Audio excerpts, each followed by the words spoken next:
Hello everyone, welcome back to Paranormal M. Before we begin, turn on notifications so you don't miss any future videos. And if you like tonight's stories, please give the video a like. Our first storyteller says they spent several years heavily involved in paranormal and occult activity, sometimes taking things further than they now wish they had. During that time, they experienced knocking, physical contact, comforting presences, and some frightening visions. One of the most meaningful experiences seemed to involve their grandfather, who had passed away. Let's hear what happened. Get comfortable, relax, and I hope you all have a good night and sleep peacefully.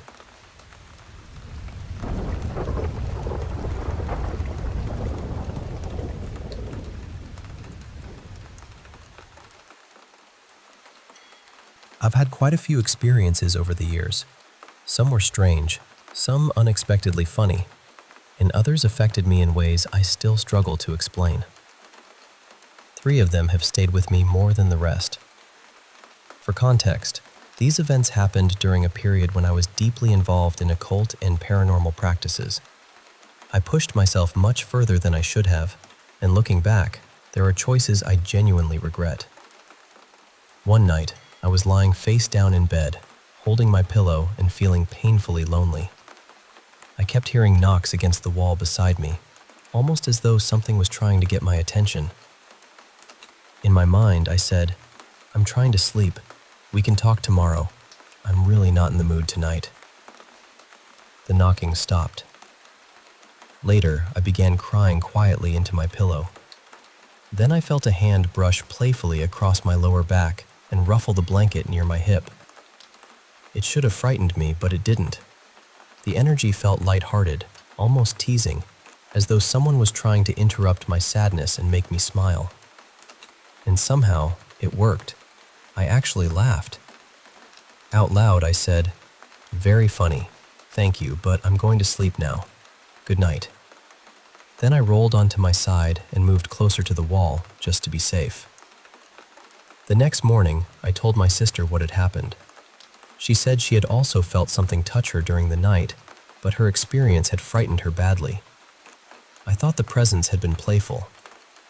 She was convinced it was something far less innocent.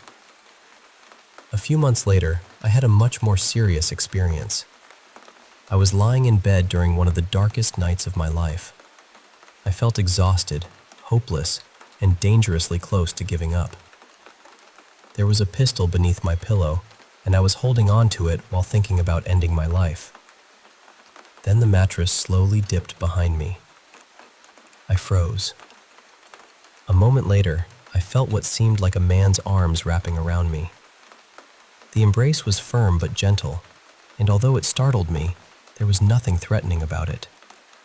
The feeling was calm, intimate, and deeply comforting.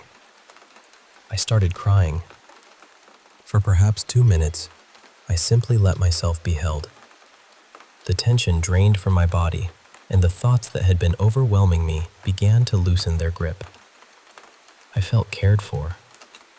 More than that, I felt as though I was being reminded that my life was still worth caring for. Then, without warning, the sensation vanished. The room was empty again. I was grateful, but I also felt incredibly vulnerable. I had not sensed anything enter the room, and I had no idea what had touched me. I kept hold of the gun afterward, but now it was out of fear of the unknown rather than a desire to hurt myself. The experience that meant the most to me involved my grandfather. He helped raise me, and I loved and respected him more than I can easily put into words.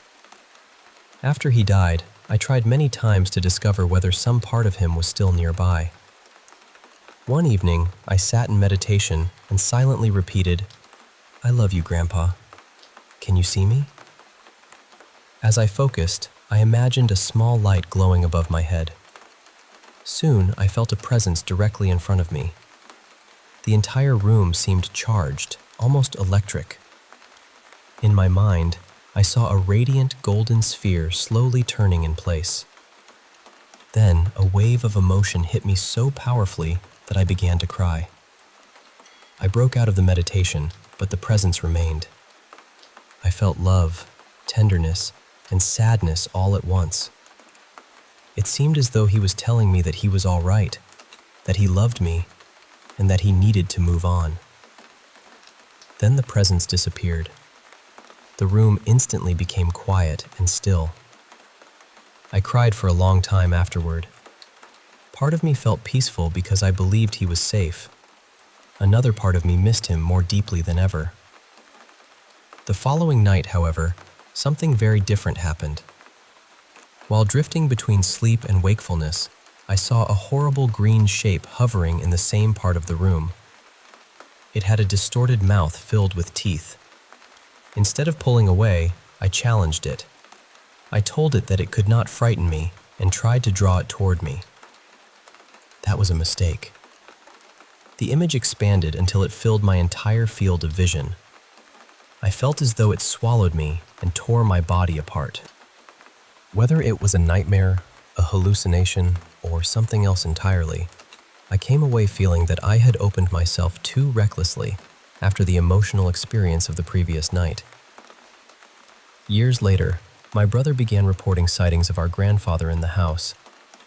He described him as he had appeared near the end of his life, walking slowly, confused, and sometimes passing through the wall near a room where I had once tried to contact him. My brother also heard familiar footsteps moving through the hallway. What confuses me is the timing. These things did not happen immediately after my grandfather died. They began nearly a decade later. I still don't know what any of these experiences truly were. Some brought comfort. Some frightened me. Others left me questioning how much of the unknown we should really invite into our lives. But whatever their explanation, they felt real to me, and they changed the way I understood grief, loneliness, and the strange ways comfort can sometimes find us in the dark.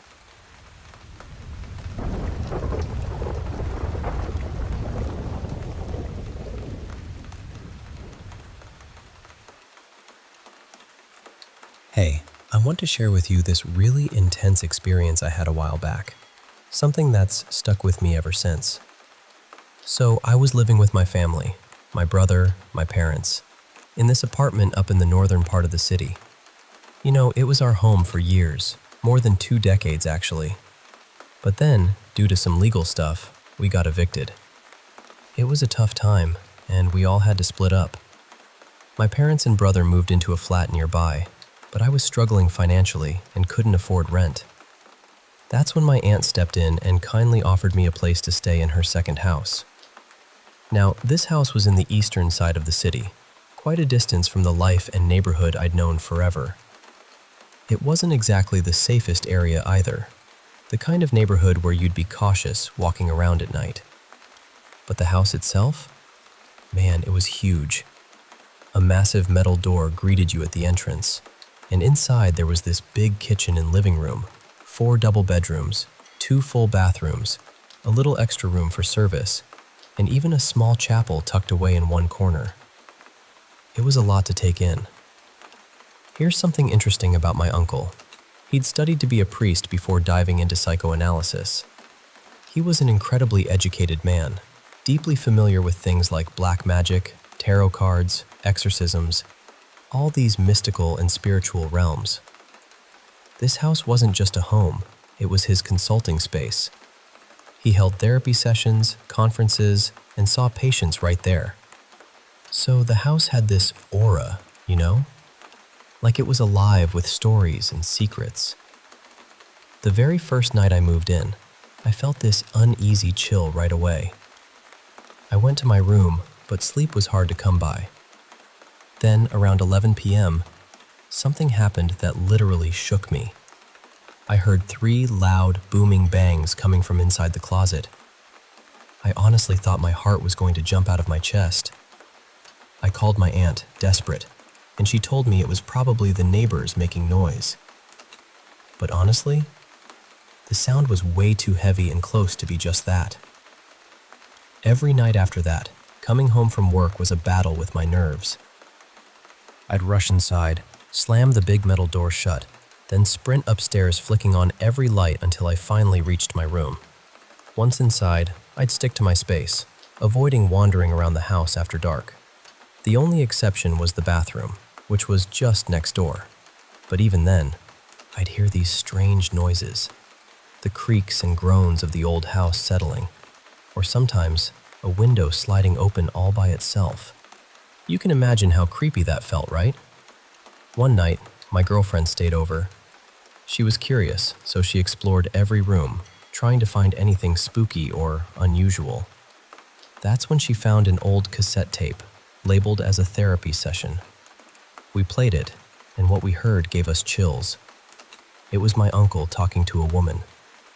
She mentioned she had a headache and then oddly said, "The voices in my head are trying to say something."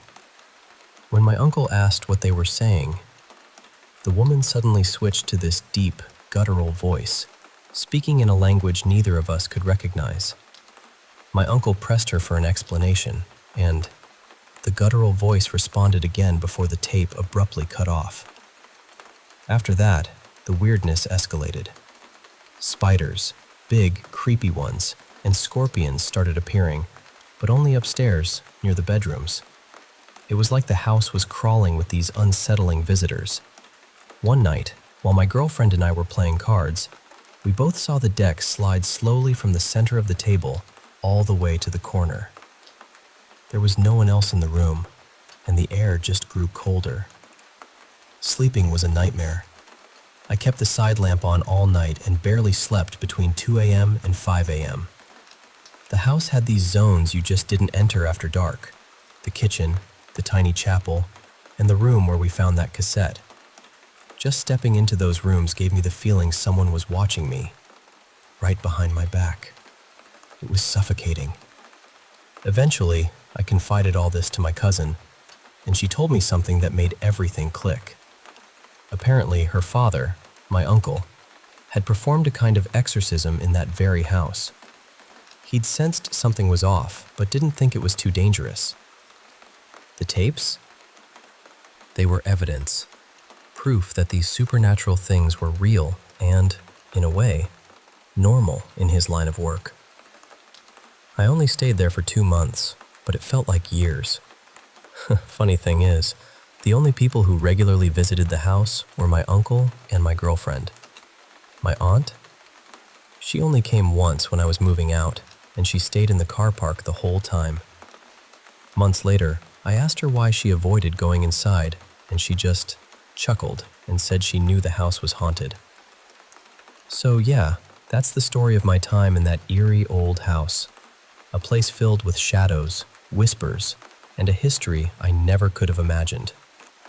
It really changed how I see the world around me, and sometimes, when I'm alone at night, I still get that same chill, wondering what else might be lurking just out of sight.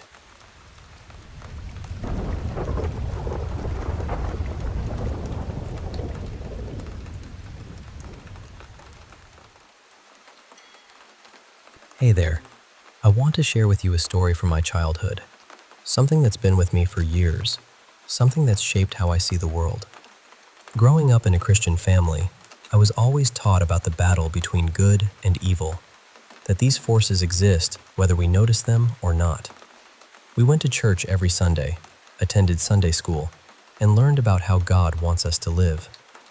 But no one ever prepared me for how my faith would make me a target for dark, demonic spirits that attacked me and my family for years during my childhood. My name's Mia, and this story covers some of the most intense moments from those years. It all began with an evil spirit attaching itself to me. Over time, it escalated into 2 major events that changed everything. I won't get into the first event here.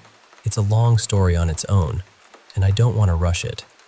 But basically, this entity that followed me ended up physically attacking some of my classmates at a friend's birthday party. The second event happened at my church, and it was when my sister Jess was violently attacked by an unseen force. That moment was the turning point and ended a terrible chapter of spiritual warfare that had engulfed our family. Back in 2014, my family moved from Colorado, where I was born and raised, to Tucson, Arizona. My dad had a new job opportunity to start a business there.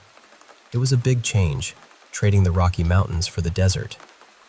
Honestly, I never got used to seeing all those cacti everywhere, poking out from the dry earth.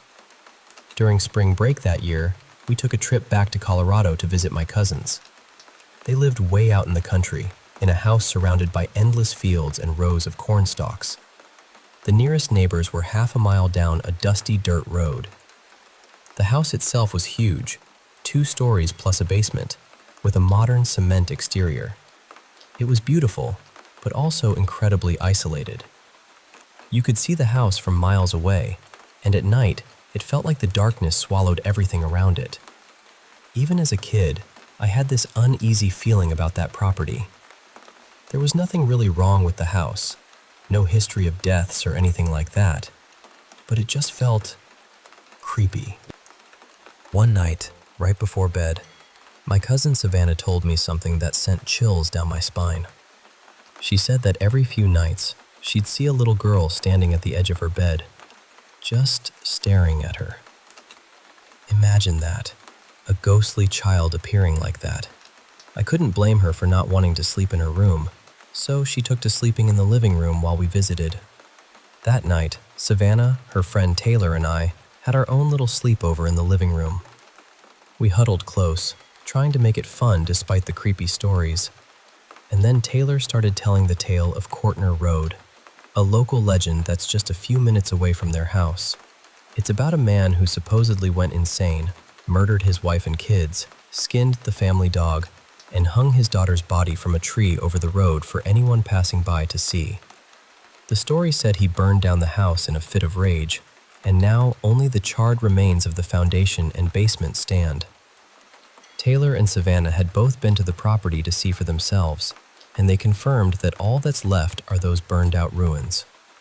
When I asked if anything strange happened during their visits, they told me about people seeing the little girl in the pink dress hanging from the tree, or the white dog chasing trespassers away, and, the scariest, a tall man in a black cloak who appears to visitors and haunts them afterward.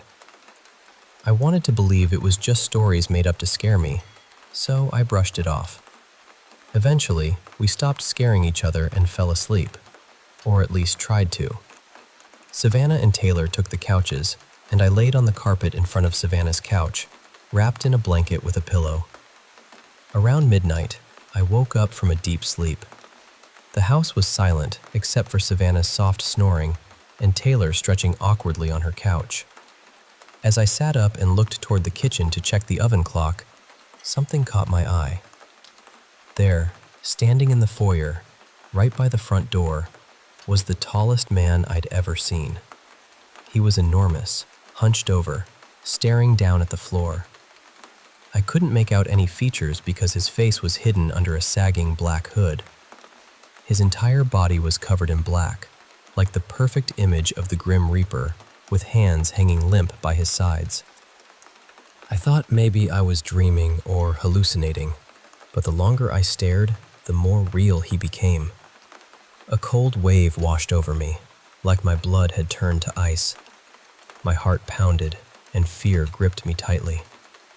I ducked under my blanket, hoping he hadn't noticed me. But then, I heard it, a man's voice, speaking right above my head in a language I couldn't understand, gibberish that somehow carried pure menace.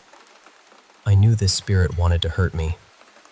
Summoning every ounce of courage, I shouted for Savannah, my voice trembling but growing louder with desperation.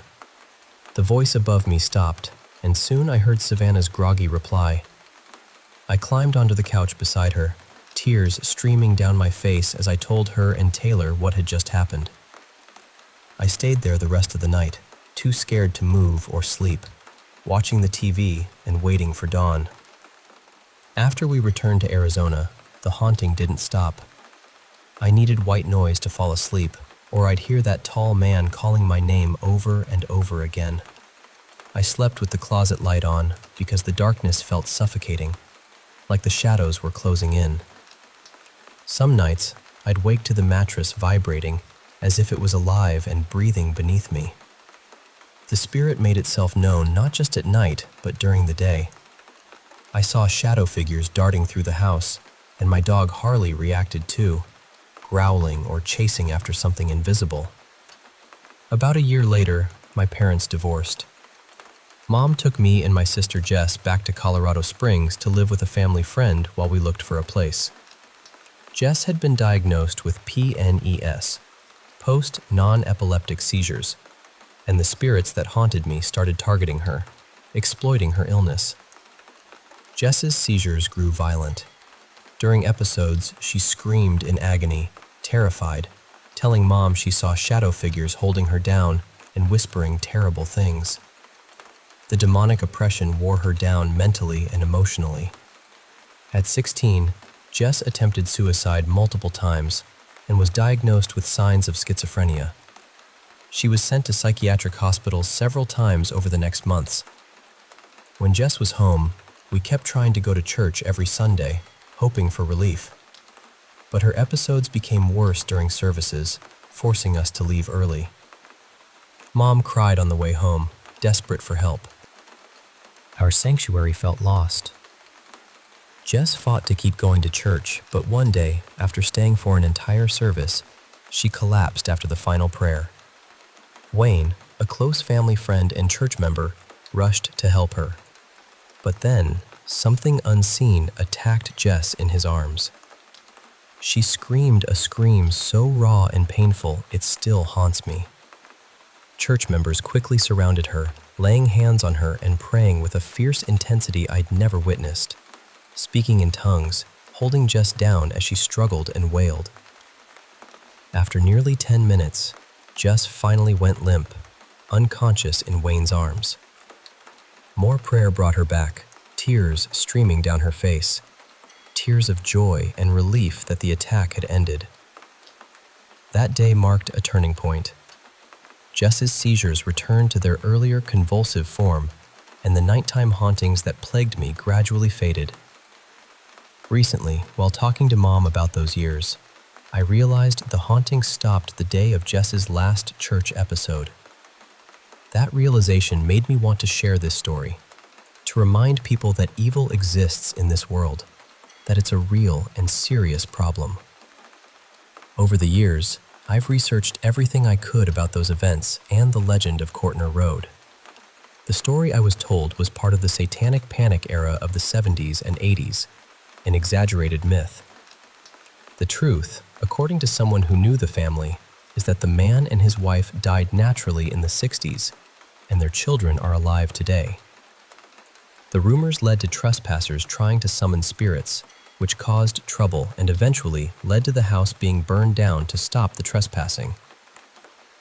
Knowing this didn't ease my fear. If anything, it made me more cautious about what truly haunts that place. I've never been there, but the entity that followed me took on the shape of this legend. The tall, cloaked man. We unknowingly invited something we couldn't handle. So, that's my story. A story of faith, fear, and the shadowy battle between light and darkness that I lived through. I hope sharing it helps others understand. Evil is real, but so is hope.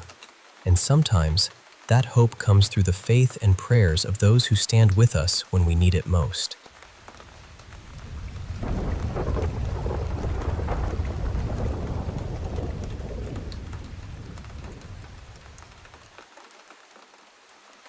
Hey there. I want to share a story that's been told in my family for years, mostly by my mom, because she always says I have this special connection with people around me. When I was little, I thought that just meant because she was my mom, but as I grew up, even strangers would tell me they felt like they'd known me forever and somehow felt calm just being near me. It's a strange, comforting feeling, really. So, let me take you back to when I was around 4 or 5. My mom was responsible for her senior class that year, and it was tradition for the class to go on a week-long road trip to a ski resort perched high up in the Andes, right on the border between Chile and Argentina. Since my dad was working far away in the north, I tagged along with my mom and some parents. It was a fun trip for everyone, but I had a little secret. Most days, while the older kids were busy with their skiing and classes, I would escape to the hotel's third-floor lobby to play, I always said I was playing with a blonde friend. I remember telling my mom I liked playing with him because he had these old toy cars. Real cool ones, apparently. Mom thought this friend was just another kid staying at the hotel, maybe with his family or one of her students. She was okay with it because from her room, she could hear us playing in the lobby and the hallways. But the day we were leaving, everything changed. Mom went to talk to the hotel manager to ask if I'd been too much trouble with the noise. The manager's face went pale as she said we were actually the only group staying at the hotel that week, since it was still off-season for skiing. Then she told Mom a story about a British boy who had died there during a blizzard back in the 1960s. Ever since, the boy's spirit was said to linger in the hotel all year, always friendly, but never seen playing with anyone. Mom's face went white too, and she thanked the manager quietly. She got on the bus with me, and I could tell she was thinking hard. On the way down the mountain, she asked me about this playmate. I described him as a blonde boy wearing green pants and a matching jacket with this funny little black tie and a yellowish shirt. I told her he always felt cold, except when I invited him to play. And those cool old toys? Yeah, I loved them. I could feel she was worried, but she reassured me there was nothing to be afraid of. We have pictures and videos from that trip, but strangely, I don't remember much about the week itself.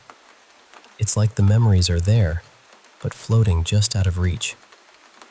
Now, shifting gears a bit, I want to tell you about a house I lived in when I was about 12 or 13.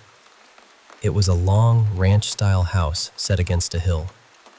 The front door was on the left side, and right next to it was a huge panoramic window into the living room.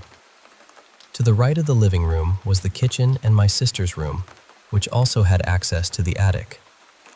If you went left from the kitchen, you'd hit the basement, which, by the way, was half underground and half sticking out of the hill. My room was technically on the second floor because of the hill. At first, things were small and weird. Objects weren't where we left them, the dogs would stare at empty spaces, and sometimes we'd hear knocks or scratching. At first, we tried ignoring it, but the strange activity only grew worse. The dogs began barking frantically, and sometimes even peed out of fear. One day, my dad told me he heard two little girls calling to him and tugging on his leg like kids do. The basement was the worst. The moment I stepped onto those stairs, a suffocating feeling of dread and paralysis would wash over me. Shadows that looked like people shuffled across the floor. I heard angry shouting, and once, while letting the dogs out, I felt something grab my ankle. I avoided the basement whenever I could. The nighttime voices grew louder.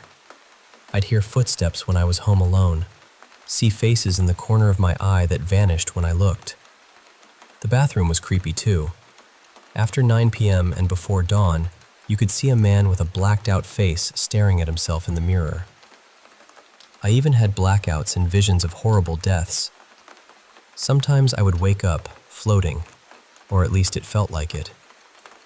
Everyone but me saw my doppelganger, a version of me with too many teeth or a scar that shouldn't have been there.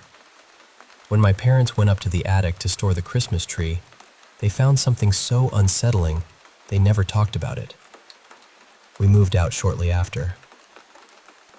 After that, we lived in a small apartment when I was about 13 or 14. It was a simple 2-bedroom with a kitchen, bath, and living room in a square layout. My room was in the corner, right next to my parents and sisters. The bathroom was between our rooms. The activity there wasn't constant, but intense. The bathroom felt like someone was always watching. Laughter sometimes echoed from there while we sat in the living room. My room was the hot spot. Footsteps, things flying across the room, and one night, this is the wild part, I was lying in bed with my head under the covers, trying to block everything out. I had a fan and a noise machine running to drown out sounds. Suddenly, both the fan and noise machine switched off, like someone had reached over and turned them off. It was 10:33 p.m., my phone was charging, and the house fell deathly silent. I felt this urge to look out the window, and when I did, two glowing, translucent figures stared right back at me. I couldn't scream.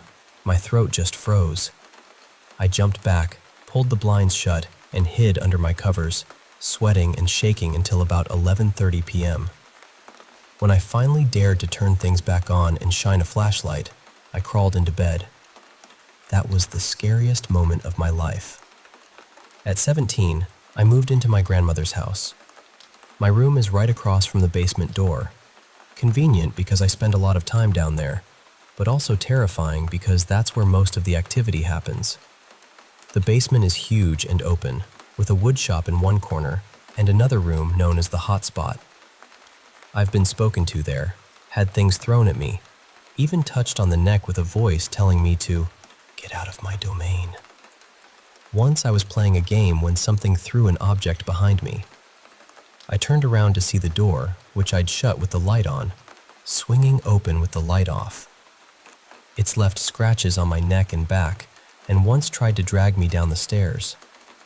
The things I've seen and felt in this house would fill a book, but I'll stop here, for now. Switching gears again, I want to tell you about a haunted house experience from my friend Emma. She's 21 now, but moved into her current home when she was just 13. She grew up with both her parents, 4 cats, and a dog, and now lives there with her dad, girlfriend, 3 cats, and a dog. The house they bought belonged to a woman named Helen, who had passed away in a hospice. Helen's spirit is known there. She's often smelled as an old lady's perfume and brings a calming presence upstairs. But the basement holds something dark and masculine, and the main floor gets poltergeist activity. Emma's most famous experience came when she was about 14. She was lying in bed, responding to Snapchat messages, taking pictures of her bedroom door because the hall light was on. Suddenly, her camera struggled to focus. When she finally took the photo, a dark, blurry figure was peering in. Of course, she freaked out, but when she looked up, no one was there. She took another picture, which came out clear. Then, days later, she found scratches on her back after a shower. A Wiccan priest friend told her that candles give off a pure white light, but if placed in front of a mirror, that light doubles and becomes impure, opening a portal to darker realms. Emma remembered she'd been taking photos sitting in front of her bedroom mirror with a candle in her lap. The priest advised covering the mirror with a sheet and removing it. When they covered the mirror, the power went out in her room, but nowhere else in the house. Things calmed down briefly, but then Emma had a terrifying episode. While on FaceTime with her best friend, she went into the bathroom, a hotspot for activity, and then blacked out. Her friend said the lights flickered, and Emma stopped talking, staring blankly. She told her friend she couldn't leave because someone was blocking the door. Their other friend came over to check on Emma but couldn't find her anywhere. Then, Emma appeared calmly on the main floor, telling her friend to leave, saying, "You aren't welcome here," in a way that wasn't like her. After 3 hours, Emma posted a chilling photo of herself in the mirror that was covered. The same mirror that opened the portal, with a creepy caption about stopping fear. Then she snapped back to herself on the couch, feeling like waking from a nap. They had the house and Emma blessed by a priest, but the haunting continues. She hears growls from the basement stairs. Her dog refuses to go down there, and sometimes she gets touched or sees orbs on camera. Lastly, I want to share a strange family story about a church visit. A few years ago, during a regular Sunday Mass, my extended family, which included my parents, siblings, uncles, aunts, and cousins, left suddenly. My aunt was hysterical, crying and hugging my dad. I was just 7 and confused. Years later, at a family gathering, they explained what happened. About 30 minutes into the Mass, my aunt spotted a man who looked exactly like my deceased uncle sitting in the crowd. She nudged my dad, who was shocked. The man smiled at Dad, then looked back to the priest. The man got up, excused himself, and walked toward the exit. Another uncle followed him, but lost sight after a corner. The man had a distinctive scar on his left forearm, the same one my late uncle had from a childhood accident. Since then, no one has seen the man again, though some distant family members say they've glimpsed someone who looks just like him. These are just some of the stories from my life and those close to me. I know it might sound unbelievable, but I hope you felt what I did sharing them, with all their fear, wonder, and strange comfort. Whenever you feel like asking more, just reach out. I'd be happy to share the pictures and stories that I didn't mention today.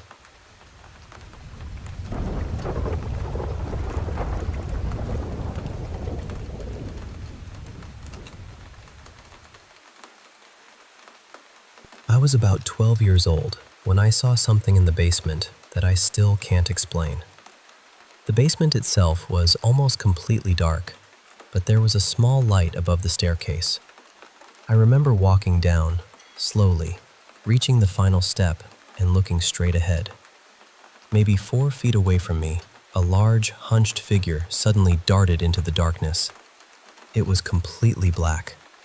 Not dark clothing, not a shadow cast against the wall. It looked solid, and it moved. What has always stayed with me most is the sound. I heard its footsteps racing across the basement floor. It was so close that I could hear each step disappearing farther into the dark. I know how strange that sounds, but I don't believe I imagined it.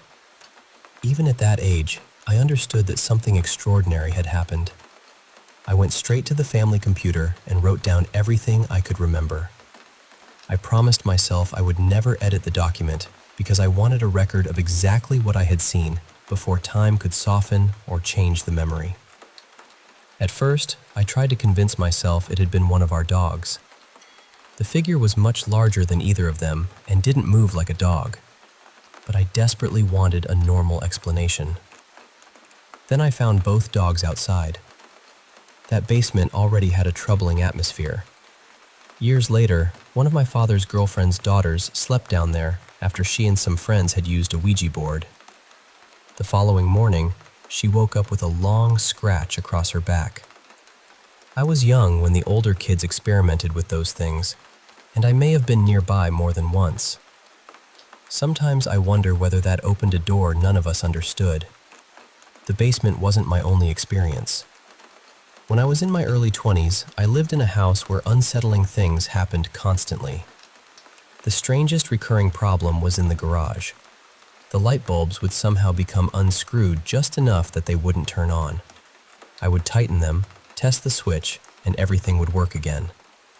Then, a few days later, the same bulbs would be loose. It felt as though something in that house preferred the darkness. One morning, I woke to the sound of a bar of soap hitting my bedroom floor. The soap had been sitting at the bottom of a tall storage box, nearly 2 feet deep. My bedroom door was closed, and I was alone. For that soap to land where it did, it would have needed to rise out of the box, travel sideways, and then fall.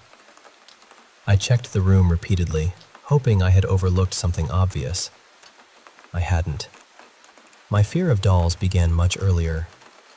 My grandmother kept several old dolls in the hallway near the bathroom. At night, I had to walk past them, and I remember begging her to move them. I don't consciously remember seeing one move or hearing one speak.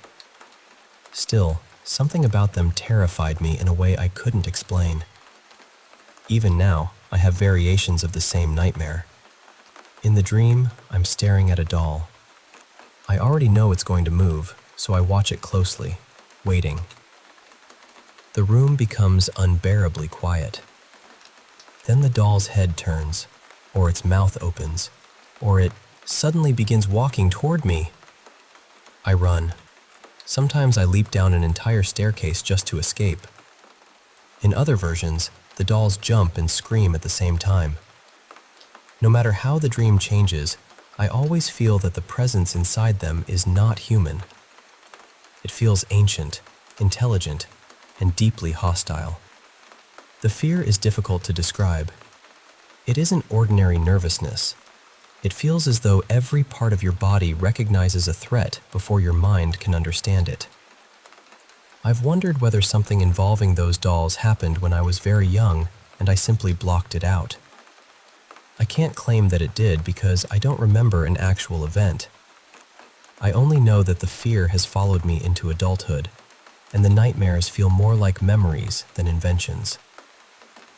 Years ago, I watched an interview with Lorraine Warren inside the museum where the Annabelle doll was kept.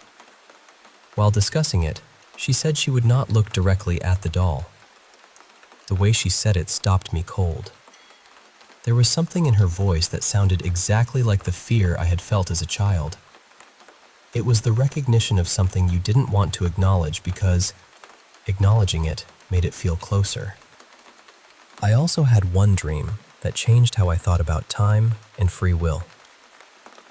In the dream, my girlfriend and I were leaving an electronics store. As we passed the checkout area, I noticed a cashier with one arm whose other arm appeared badly injured. The layout of the store, the position of the cashier, the lighting, and even the direction we were walking were unusually vivid. When I woke up, I had a strong feeling that the scene would happen. I kept thinking about it for weeks. Around 2 months later, my girlfriend and I walked out of an electronics store and passed the checkout area. There was the cashier from my dream, standing in the exact place I had seen him. Every detail matched. For several days afterward, I felt deeply unsettled. It wasn't the event itself that frightened me. It was the idea that I had been shown something before it happened. I began wondering whether our lives followed patterns that had already been set in motion, or whether time was stranger than we understood. I still have dreams that later resemble real events, although most are completely ordinary. Once, I dreamed that my family and I were spreading dark soil across the yard. When I woke up, I remember thinking, why would we ever be doing that? It seemed so random that I almost laughed. A few months later, my father decided to repair the lawn because the ground was too sandy. We spent the afternoon spreading fresh topsoil, exactly as I had seen in the dream. Experiences like that no longer disturb me as much as they once did.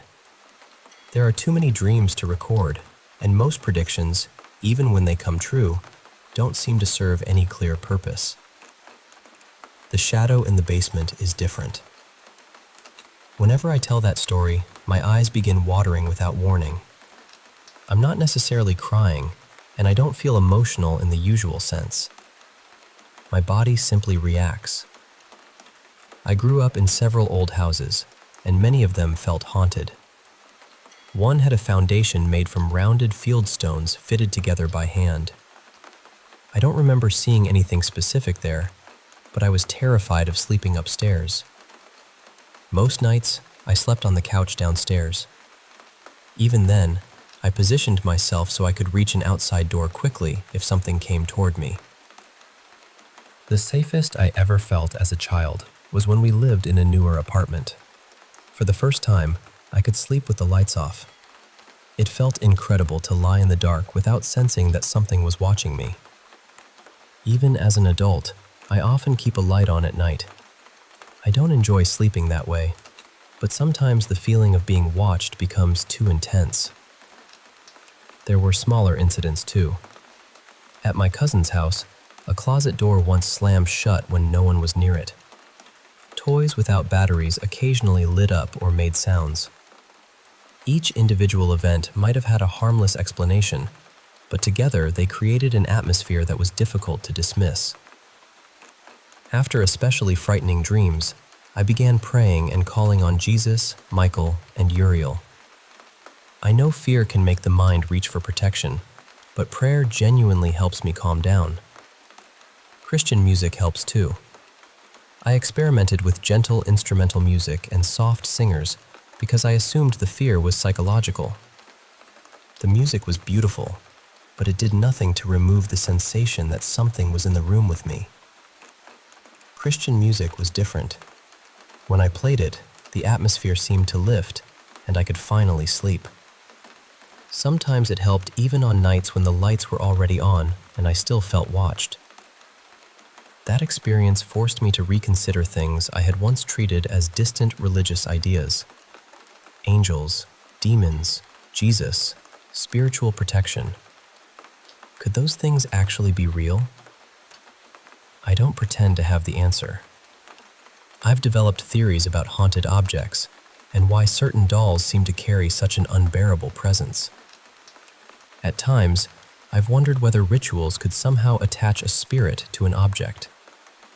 Still, what I felt never seemed human. The terror was too complete, as though the presence inside the doll belonged to something that had never been human at all. A few months ago, I had another intense nightmare involving a doll. Afterward, I tried reading other people's paranormal experiences online. One story felt so genuine that I had to stop halfway through. My fear became overwhelming because the details were stirring memories and sensations I didn't want to revisit. I've removed every doll from my current home. The house has had a few strange moments, but nothing as severe as the places where I grew up. These days, I try to live as honestly and peacefully as possible. Whether something has followed me, or whether these experiences are connected in ways I don't understand, I can't say. I only know what I saw, what I heard, and how those moments made me feel. Someday, I hope to buy an empty piece of land here in New Jersey and build a completely new house. I want it blessed before I move in. I imagine clean rooms, sunlight through every window, and a bedroom where I can switch off the lamp without feeling watched. More than anything, I want to know what it feels like to sleep peacefully in the dark.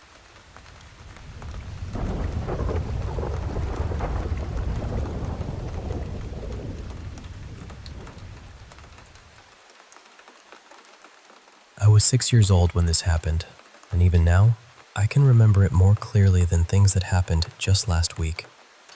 Back then, I was always the first person awake in our house. Before sunrise, while everyone else was still sleeping, I would quietly climb out of bed and wander down the hallway. My bedroom was at the far end of the house, so I had to pass through a small study and playroom before reaching the living room. There wasn't a proper door separating those areas. It was just a wide, open entrance, which meant you could see most of the living room from the hallway. One morning, I was following that same familiar path when I suddenly stopped. There was a little girl standing behind our sofa. She looked around my age, maybe a year younger. She wore a long, pale dress with lace around the sleeves, the kind of dress you might see in a very old photograph. But she didn't look like a normal person. Her entire body seemed drained of color.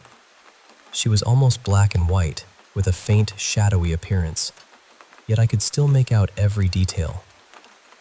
Her hair was tied into 2 loose braids. Her hands were resting gently on the back of the sofa, and she was facing away from me. For a few seconds, she didn't move. Then, very slowly, she turned her head and looked straight at me. I completely froze. The fear came over me so quickly that I couldn't even scream. I stepped behind the wall and pressed myself against it, trying to stay as quiet as possible. I stood there for what felt like several minutes, arguing with myself about whether I should look again. Eventually, I leaned around the corner. She was gone. The living room was completely empty. I hadn't heard footsteps. I hadn't heard the floorboards creak. There was no sound at all. I ran into my parents' bedroom, climbed into their bed, and refused to leave until morning. After that, I stopped waking up early. For years, I couldn't walk into the living room alone while the house was dark. I'm 15 now, and I can still picture that girl standing behind the sofa. I've told my relatives about her, but I can usually see from their faces that they don't fully believe me. I understand why. But I also know what I saw. And that little girl wasn't the only strange thing I experienced in that house. As I got older, I began noticing movement from the corner of my eye. Sometimes it looked like a person passing through a doorway. Other times, I would think someone was standing quietly in another room. I would turn to look, and there would be nobody there. Just an empty room.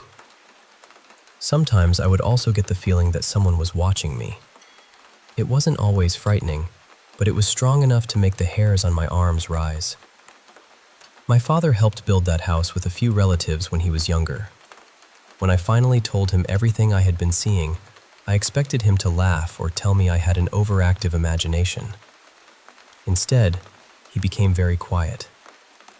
Then he told me he had seen things too. He said that ever since he was a child, he had sometimes noticed shadowy figures moving at the edge of his vision. He didn't believe they were dangerous, though. He thought they might be relatives who had passed away, keeping watch over the family.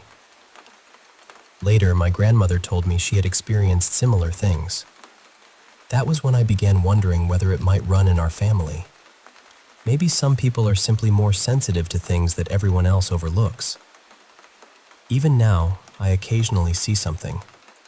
It doesn't happen as often since we moved into a different house, but every so often, usually late at night, I'll notice a shape in a doorway or movement behind me. The strange thing is, it never happens when I'm searching for it. Whenever I deliberately look around, there's nothing there.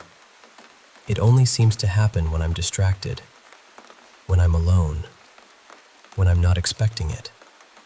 And every time, I feel like that frightened 6-year-old again, standing in the hallway with the feeling that something had been watching me long before I noticed it. When we first moved into our new home, our family went through a terrible period. My father became seriously ill. One of my brothers injured his ankle, and another needed surgery after hurting his shoulder. With so many things happening at once, we asked a few people from a nearby church to come and bless the house. After that, things seemed calmer. The strange sightings didn't stop completely, but they became much less frequent. I still don't know who that little girl was. I don't know why she was standing in our living room or why she chose to look at me that morning. But as frightening as the memory is, part of me no longer believes she meant to harm me. Maybe she was simply watching over the house. Maybe she was protecting someone. Or maybe she was something I'll never be able to understand. Whatever the truth is, I know I'll never forget the pale little girl standing silently beside our sofa.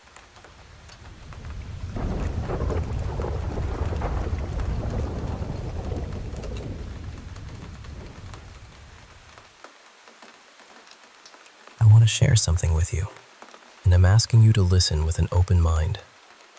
Everything I'm about to tell you is true, at least as I experienced it.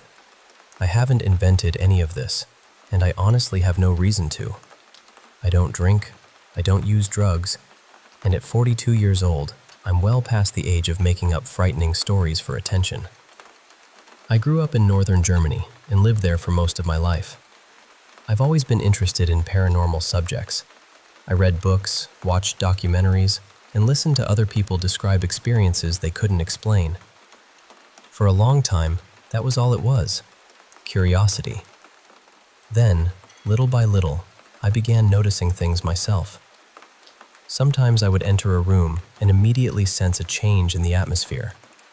The air might feel unusually heavy, peaceful, or deeply uncomfortable. Occasionally, I would notice a scent that had no obvious source. At other times, I would have the unmistakable feeling that someone was standing beside me. I know everyone experiences comfort and discomfort, but this felt different. It was stronger, almost physical, and sometimes threatening. It's difficult to explain unless you've felt it yourself. One night, I had a dream that stayed with me. In the dream, I was sitting on a tram, looking out of the window.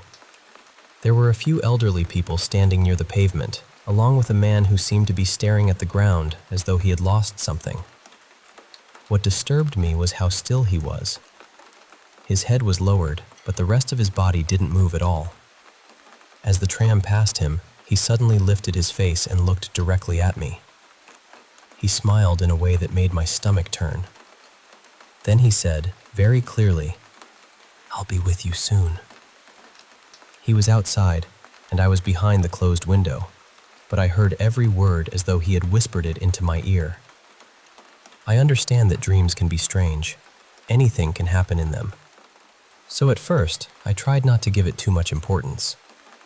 But sometime after that, I began seeing shadows from the corners of my eyes. They looked like people walking past me. Whenever I turned my head, nothing was there. At first, I blamed tiredness, reflections, or my imagination. I didn't focus on it. But the shadows became more frequent, and over time, they seemed clearer. About 18 months ago, after the end of my marriage, I moved to a small town in central Germany. I needed a fresh start, some distance, and a little peace. The shadows followed me. In fact, they became more intense. One afternoon, I was standing beside the cabinet in my bedroom. I may have been cleaning or adjusting something near the television. From that spot, I could see into the hallway and toward the open staircase leading to the attic. I lifted my head and glanced toward the stairs. That was when I saw it.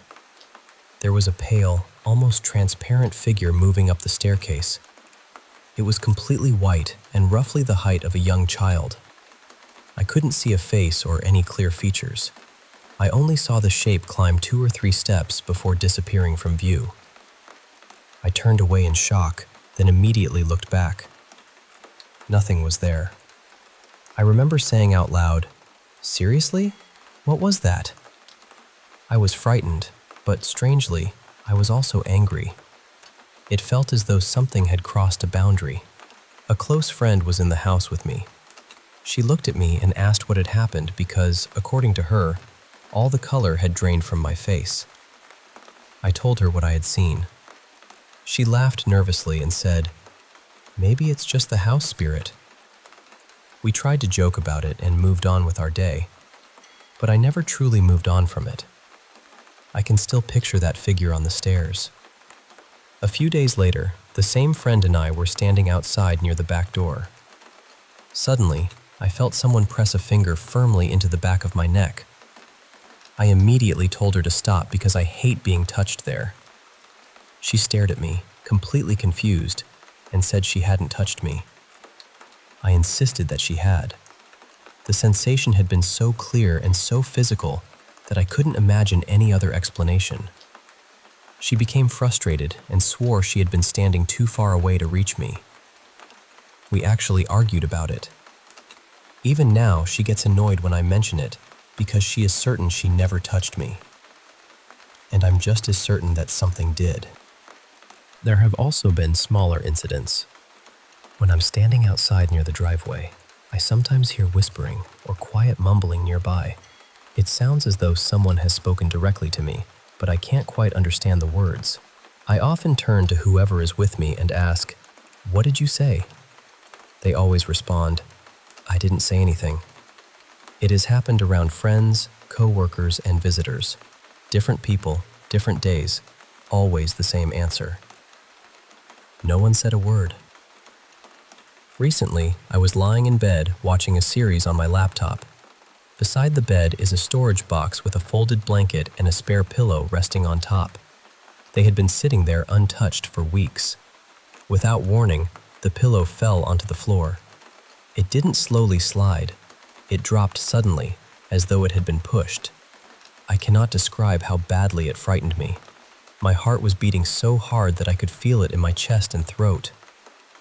Then, just last night, I was sitting in the living room. The window looks toward the center of the village, where there is a small playground and a row of streetlights.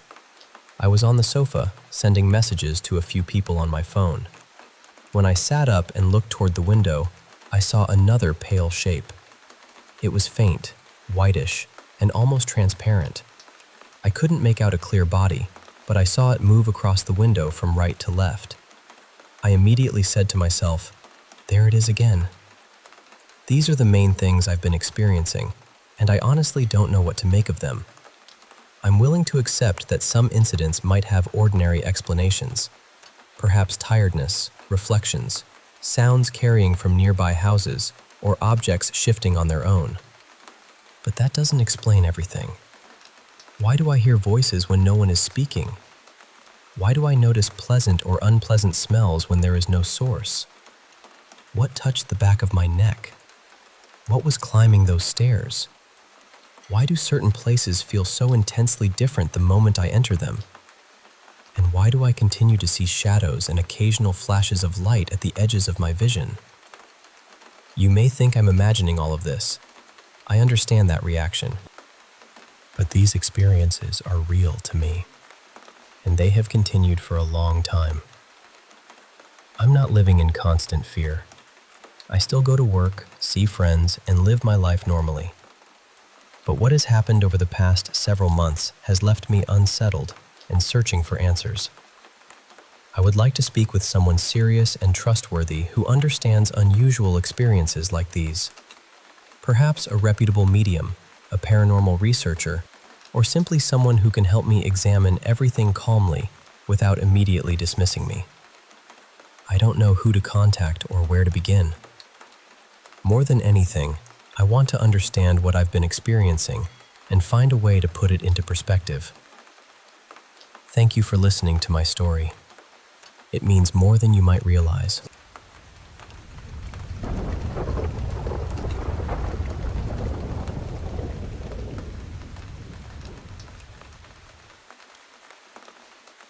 I don't usually talk about this. Not because I'm ashamed of it exactly, but because I know how it sounds.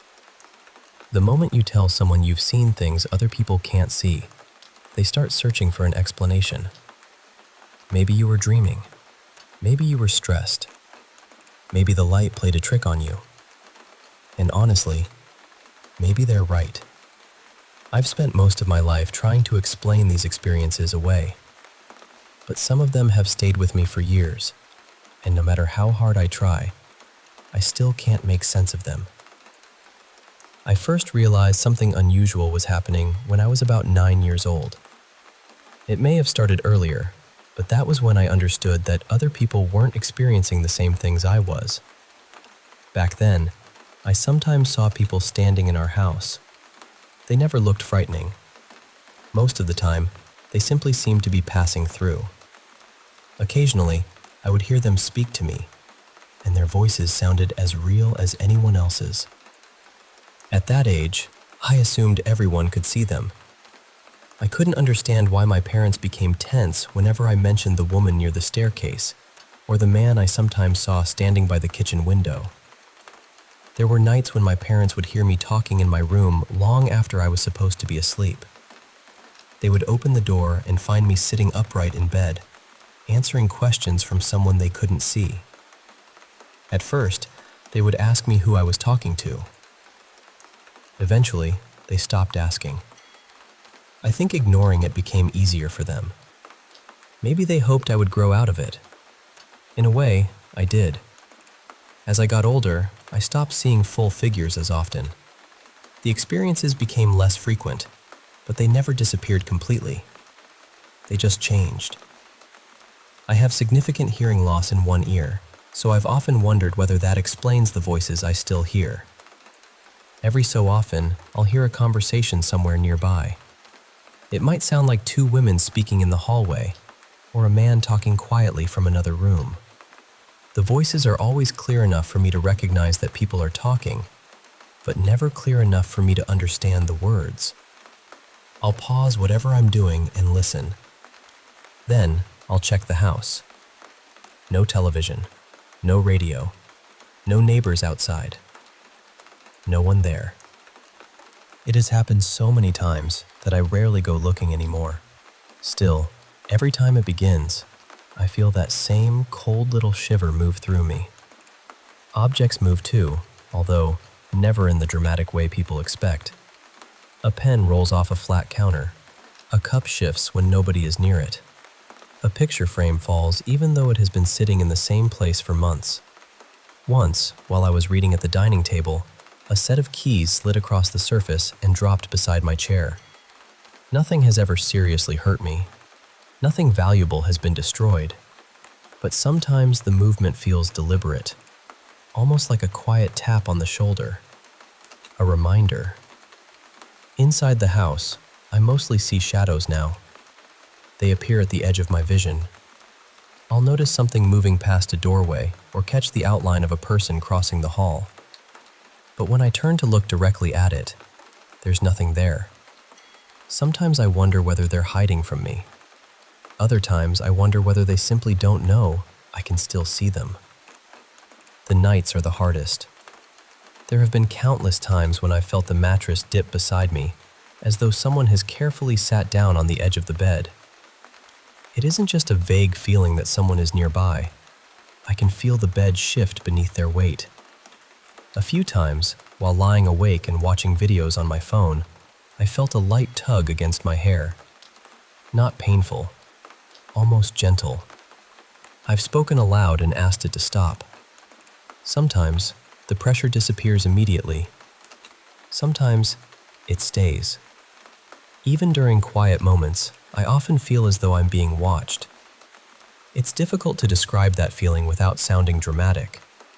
It's simply the certainty that someone is standing behind you, looking directly at you, even though you know you're alone. I've trained myself not to turn around too quickly. There's always a tiny part of me that fears one day I'll turn around and finally see who has been standing there. Things feel different when I'm away from home. Once in a while, I notice people who seem out of place. They don't look terrifying or unnatural. There's just something about them that doesn't belong. Sometimes it's their clothing, an old-fashioned coat, a formal dress that looks decades out of date, shoes nobody seems to wear anymore. I'll glance away for only a moment, and when I look back, they're gone. No doorway nearby, no crowd to disappear into. Just gone. It happened much more often when I was young, but every now and then, it still does.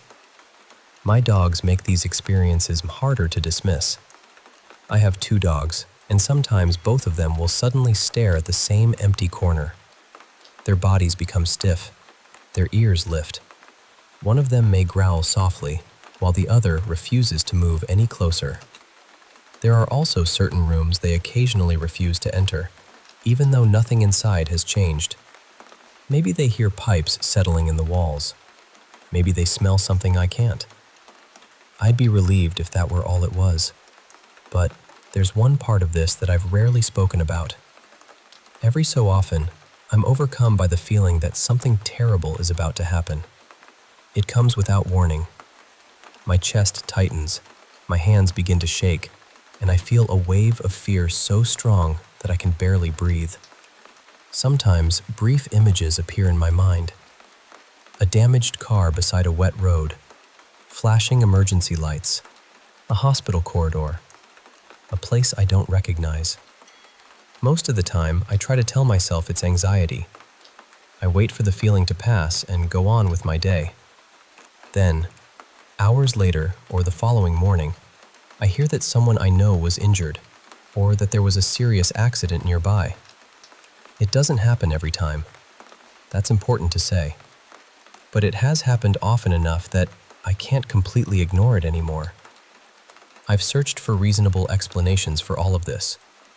My hearing loss might explain the voices. Exhaustion could explain the shadows. Anxiety could explain the sense of danger. The dogs may simply notice sounds or smells that I can't detect. I would honestly prefer those answers. But they don't explain everything. They don't explain the weight settling beside me in bed. They don't explain footsteps moving through the hallway when I'm the only person home. And they don't explain why, even after all these years, I sometimes feel that something is still standing just beyond the doorway, waiting for me to notice it. Maybe there is a perfectly ordinary explanation. I hope there is.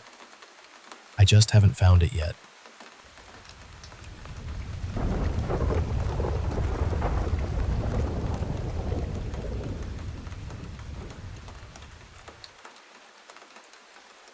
Hey, I want to share something that's been happening to me lately.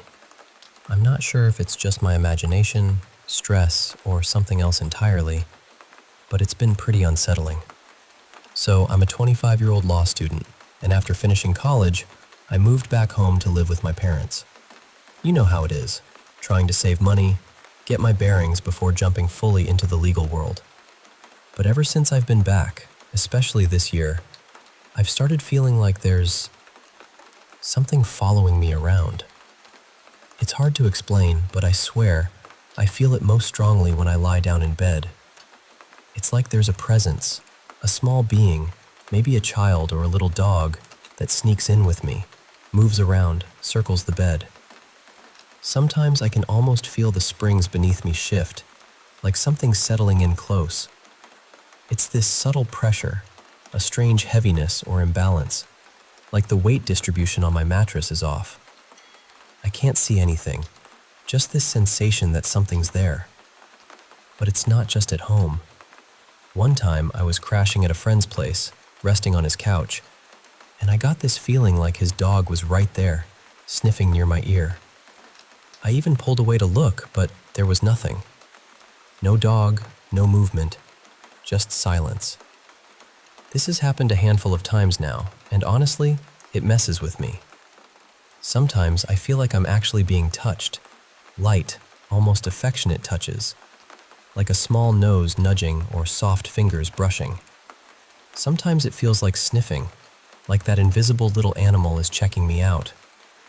Now, I'm under a lot of stress with school, so I keep telling myself maybe it's hallucinations from exhaustion or anxiety.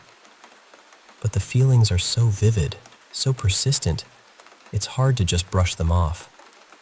I'm a bit jumpy by nature, sure, but this is different. Here's something that might add some context. My house has some history.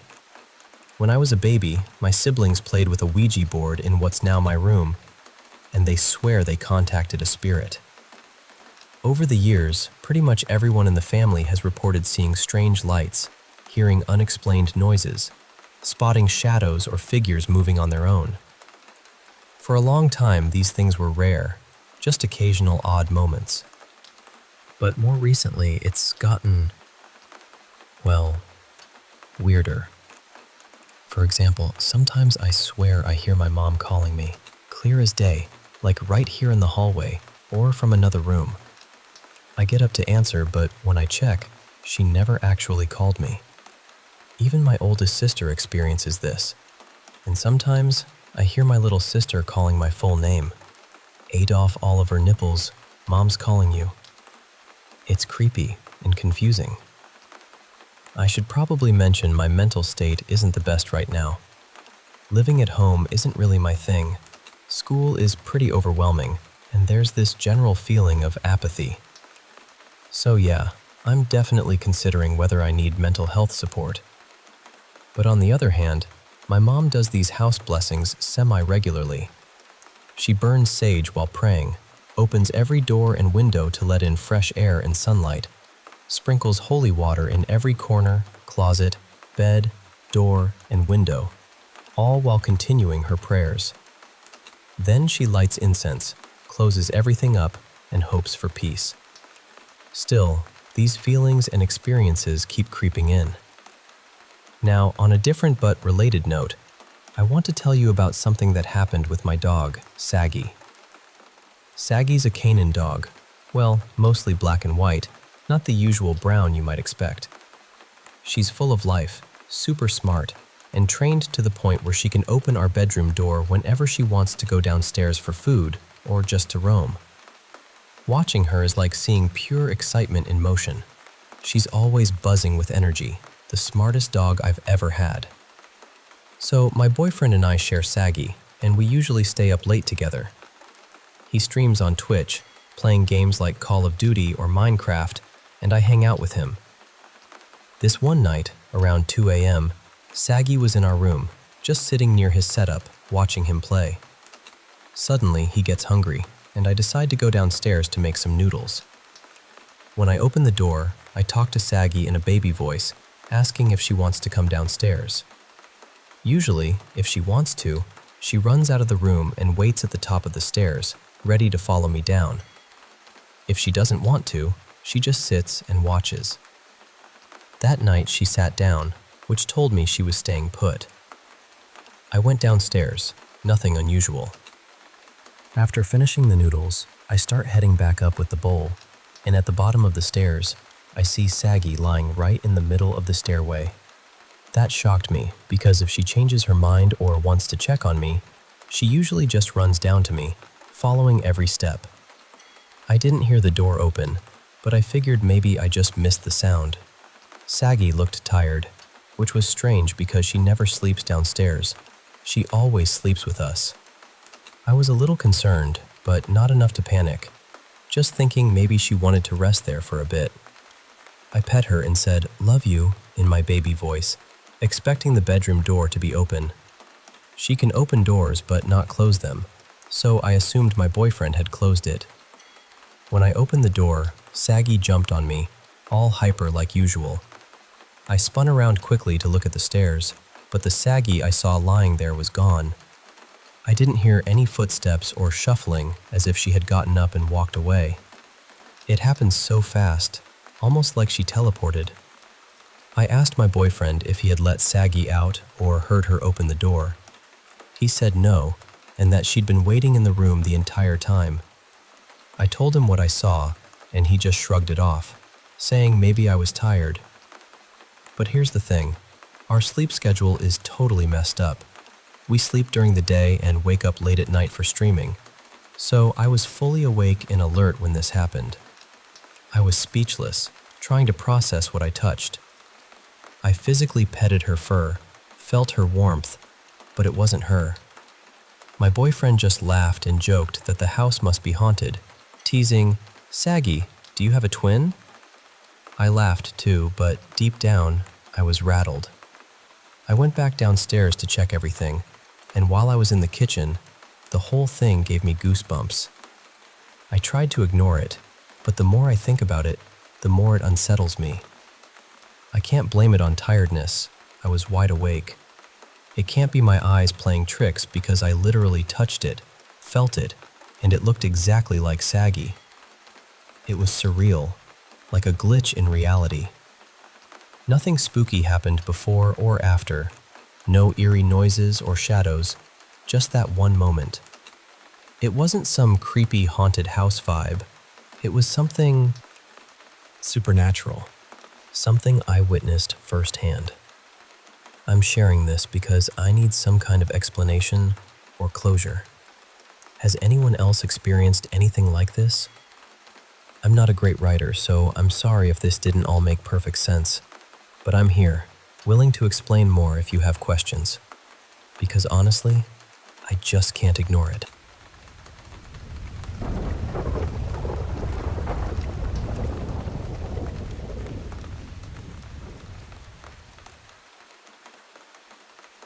Hey, I want to share something really personal with you.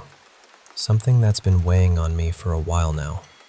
It's about my ex, who I believe might be haunting our home, and honestly, I'm scared he might want to hurt me. Let me take you back a bit so you can understand how all this started. So last year, in March 2021, I ended my relationship with the father of my child.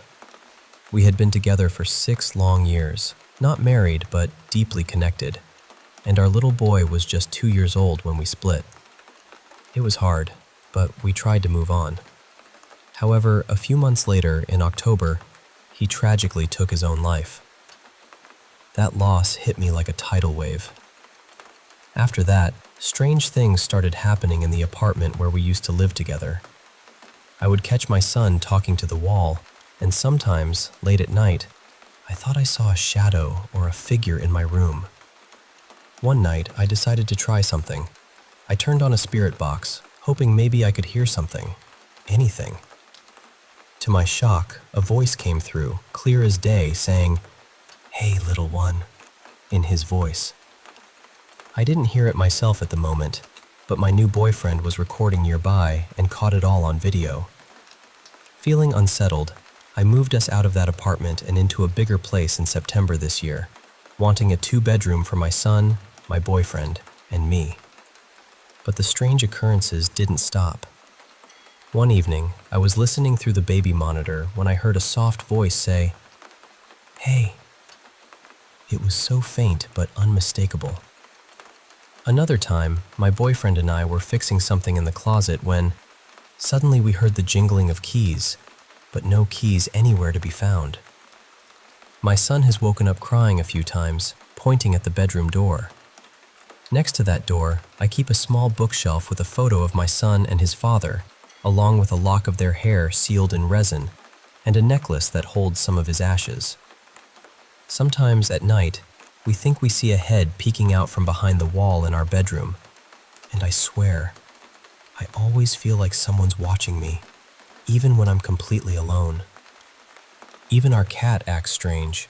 She'll sit for long stretches, staring intently down the hallway to the bedrooms, refusing to look away. That's totally unusual for her. She's usually so distracted and playful. For Halloween, I decided to set up a little table with some decorations. I'm a practicing witch, so I included one of my tarot decks. I spread out several cards, placing the death card on top, upright. I knew it might creep out my friends, but the upright death card means the end of a cycle and change coming. I left the house for a few hours, no one home but us, and when I came back, the card was still there, but reversed. The death card upside down means fear of change and clinging to the past. It was the only card reversed, and that gave me chills. But the scariest night was when my boyfriend and I were asleep. I was curled up against his chest when he shifted, turning his back to me. Suddenly, I felt it. Sleep paralysis. My body was frozen, but I could feel hands grabbing my wrists and arms, holding me down. I couldn't scream, couldn't make a sound, though I tried so hard. My throat felt like it was closing up, and it was getting harder to breathe. Then I heard a sing-song voice, hauntingly familiar, repeating over and over, "I'm gonna get you in a minute." I looked up at my boyfriend, and his head slowly turned around, twisting a full 180 degrees with a serious, almost menacing expression. That terrified me enough to jolt awake. But then, before I could fully catch my breath, I plunged right back into sleep paralysis. It was almost the same, more hands grabbing me, the same eerie song about getting me. This time, though, my boyfriend's head didn't turn. I was struggling, trying to dig my nails into his side, the only thing I could move. I was sure I was going to die. All I could think was that my ex had finally found me, that he was seeking revenge for me leaving him. Meanwhile, my boyfriend was having a nightmare at the same time. He dreamt someone was kissing me, while dozens of hands tried to touch me inappropriately. He was fighting them off, desperate to protect me. He only woke up when he heard my muffled struggles during the paralysis. I don't know if all of this is connected to my ex, but since October marked a year since he passed, that's when the activity intensified. Part of me believes it's him, reaching out, maybe even trying to harm me. I'm lost on what to do next, but I wanted to share this with you because sometimes just talking about it helps me feel a little less alone. Thank you for listening.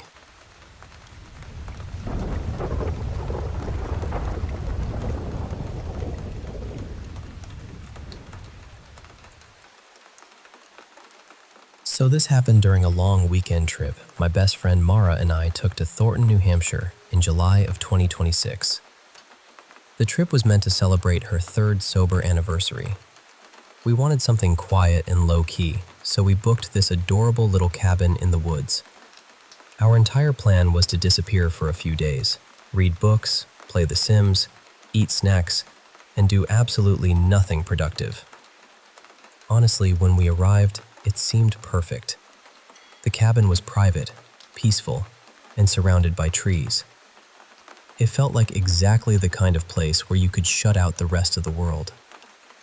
At least, that's what we thought. We hadn't realized how close the property was to one of the entrances leading toward the White Mountains.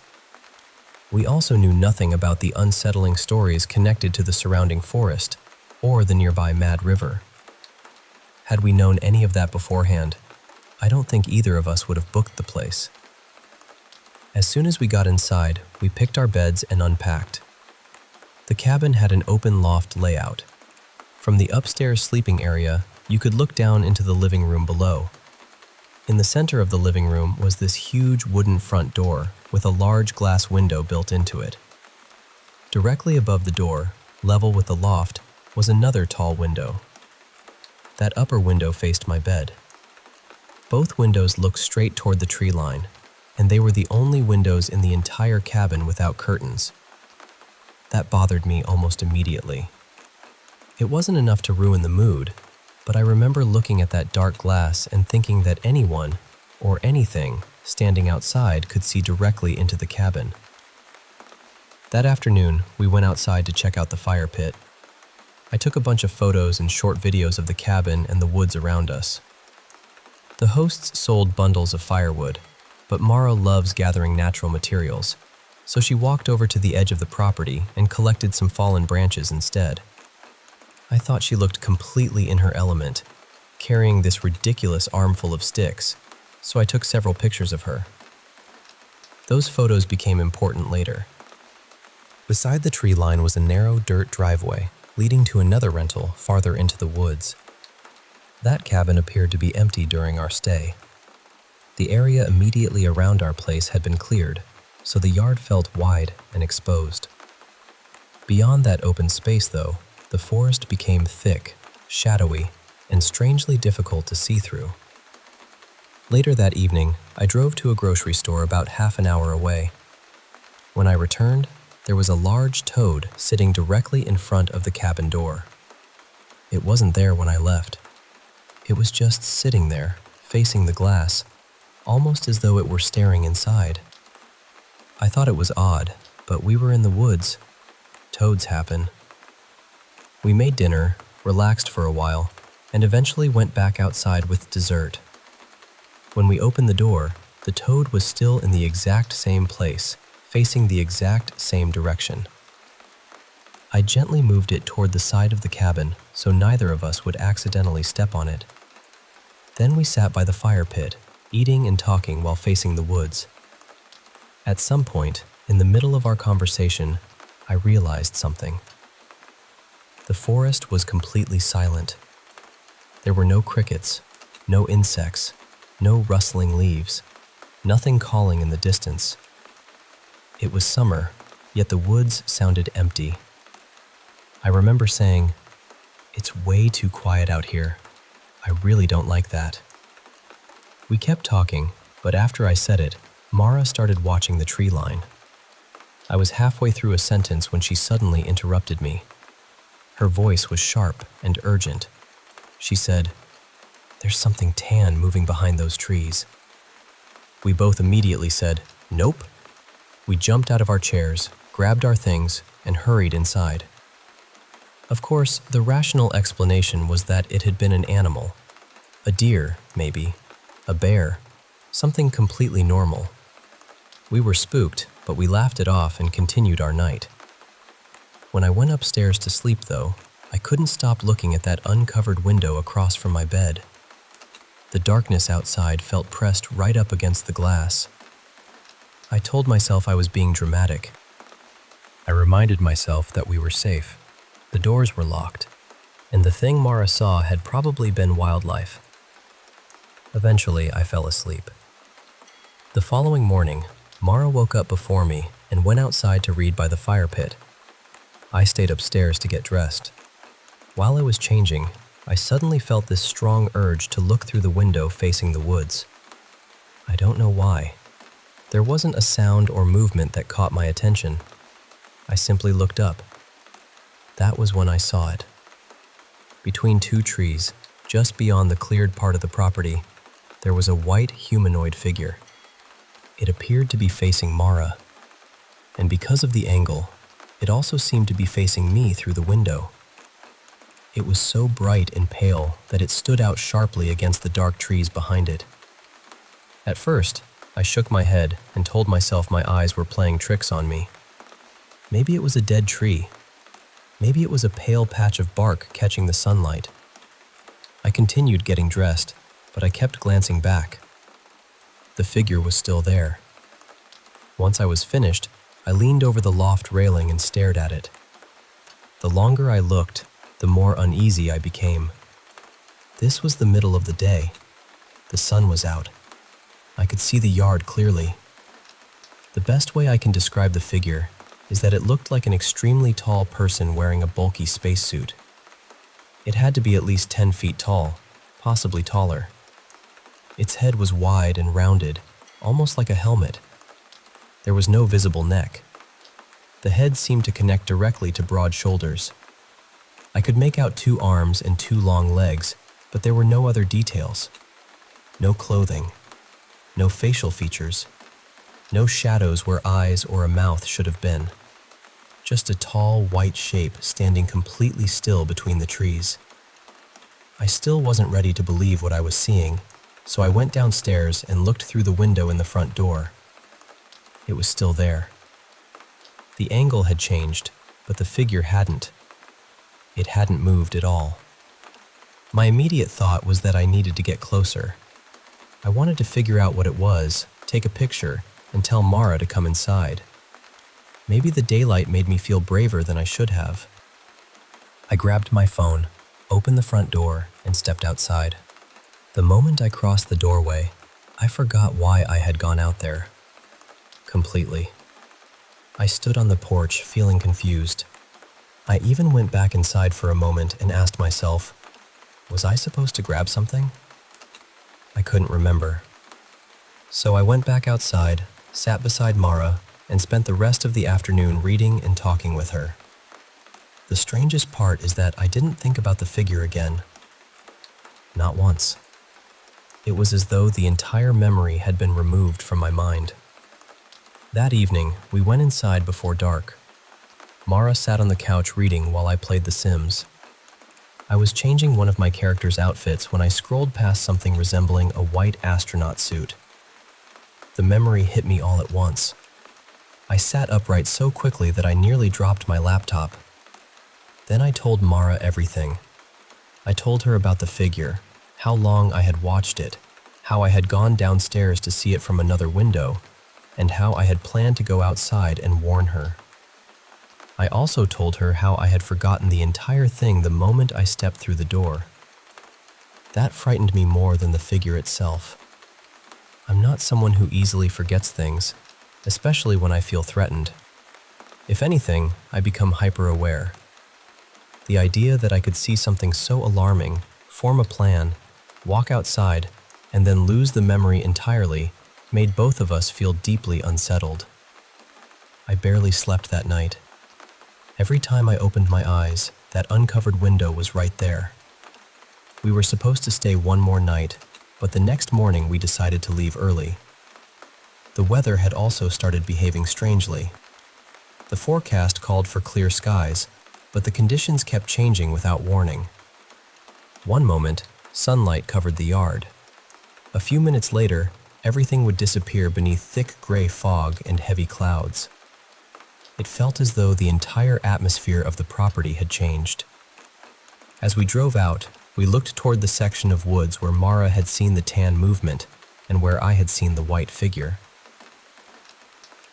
From the fire pit, the forest had appeared deep and endless because the trees were so dark and tightly packed.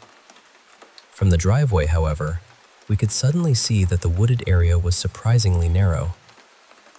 Later, we looked at maps and researched the property.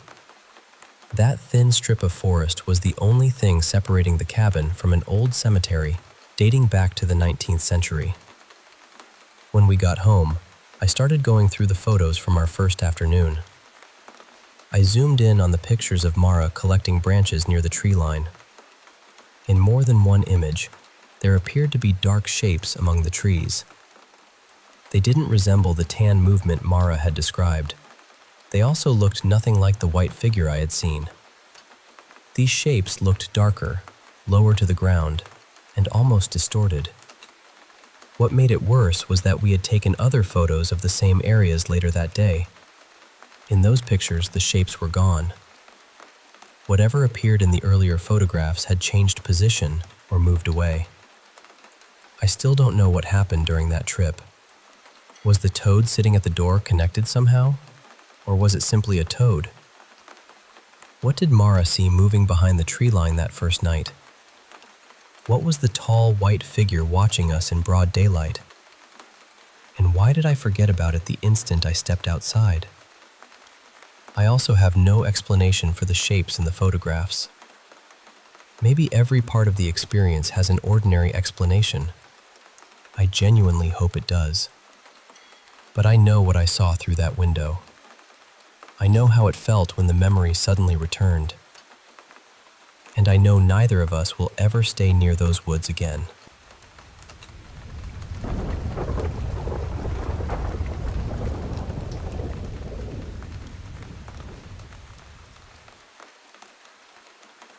Well, I'm not sure what you're going to think of this story, but I'm going to tell you anyway.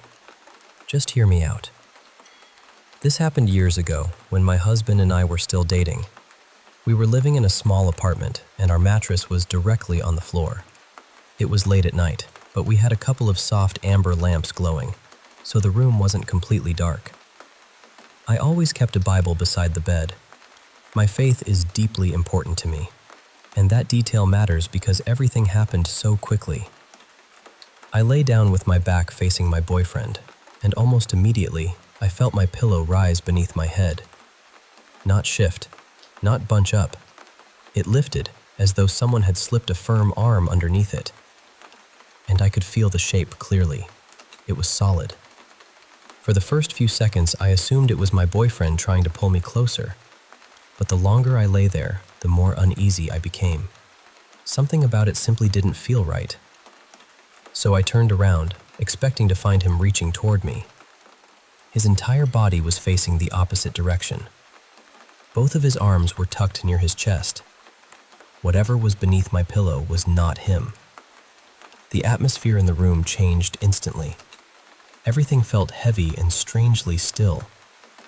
I sat up and pressed down on the pillow with my hand. The solid shape was still there. I reached for my Bible so fast you would have thought I was grabbing a fire extinguisher. Then I started striking the pillow with it, again and again. And I need you to understand this. I wasn't only hitting the pillow. I could feel the book connecting with something firm beneath it. There was resistance, like an actual limb was under there. Anyone who has pressed down on a pillow with an arm beneath it knows the difference. The pillow gives way. The arm does not. I kept swinging until, suddenly, the solid shape disappeared. It didn't slide away. It didn't pull back. It was simply gone. Of course, by then I had woken my boyfriend. He sat up looking completely bewildered, trying to understand why I was attacking my pillow with a Bible in the middle of the night. It took me a minute to explain what had happened, and it took him even longer to process it. But I'll tell you this, whatever it was, it never tried to reach beneath my pillow again. There was another strange incident later involving my cat.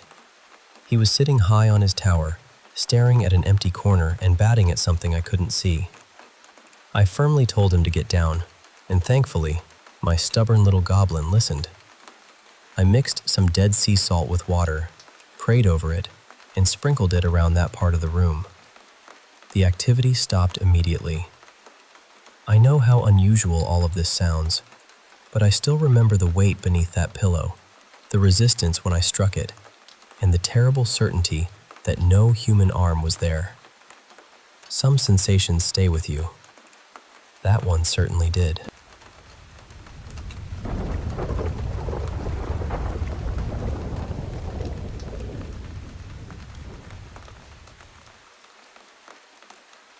Okay, so I know this is going to sound strange, but for the past couple of years, I've had this feeling that I'm sharing my room with someone I can't actually see. It all started after my family moved into a new apartment. At first, everything felt completely normal. Nothing unusual happened, and I never felt uncomfortable there. Then, one night, I was lying in bed scrolling through my phone. It was sometime after 1 a.m, and my bedroom door was fully closed. I remember that clearly. All of a sudden, it slowly creaked open. I jumped a little, but I told myself I probably hadn't shut it properly. Maybe there was a draft, or maybe the latch hadn't caught. I closed it again and tried not to think about it. but it kept happening. At first, it only happened late at night. Then it started happening during the day too. I became almost obsessive about checking the door. Every time I closed it, I would pull on the handle and make sure it was properly latched. Still, somehow, it would open by itself. Eventually, I stopped reacting to it. I figured that ignoring it was easier than constantly feeling afraid. Then the noises started. Whenever I was home alone, I would hear what sounded like someone struggling with the front door lock. It wasn't just a soft tapping sound. It genuinely sounded like someone was outside, turning the handle and trying to get in. The first few times, I rushed over and looked through the peephole. No one was there. One afternoon, I stood beside the door for several minutes while the sound continued. I could clearly hear the lock moving, but the hallway outside was completely empty. That was when I started getting really scared. Whenever I was alone, I would lock myself inside my bedroom and stay there until someone came home. I might have convinced myself that I was imagining everything, but my best friend heard it too. I was talking to her on the phone one day while walking through the apartment when the front door lock started rattling again. I checked the peephole, but there was nobody outside. My friend went quiet and asked, "What was that?" Another time, while we were on a call, I heard the front door open. Right after that, there were slow footsteps moving through the hallway. I remember standing completely still trying to listen. My friend heard them through the phone too.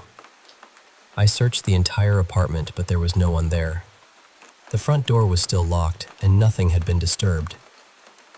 I tried telling my parents about it, but they said the building was probably making noises or that my imagination was getting carried away. After a while, I stopped mentioning it. Then one evening, my bedroom door opened while I was getting dressed. I was more annoyed than scared that time. I turned toward the doorway and said, "Whoever you are, please don't open the door when I'm changing. Just give me some privacy." Strangely enough, after that, it stopped happening at inconvenient times. The door still opened occasionally, but never while I was changing or sleeping. That was when I started wondering whether whatever was in the room could actually understand me. A few weeks later, one of my bracelets disappeared.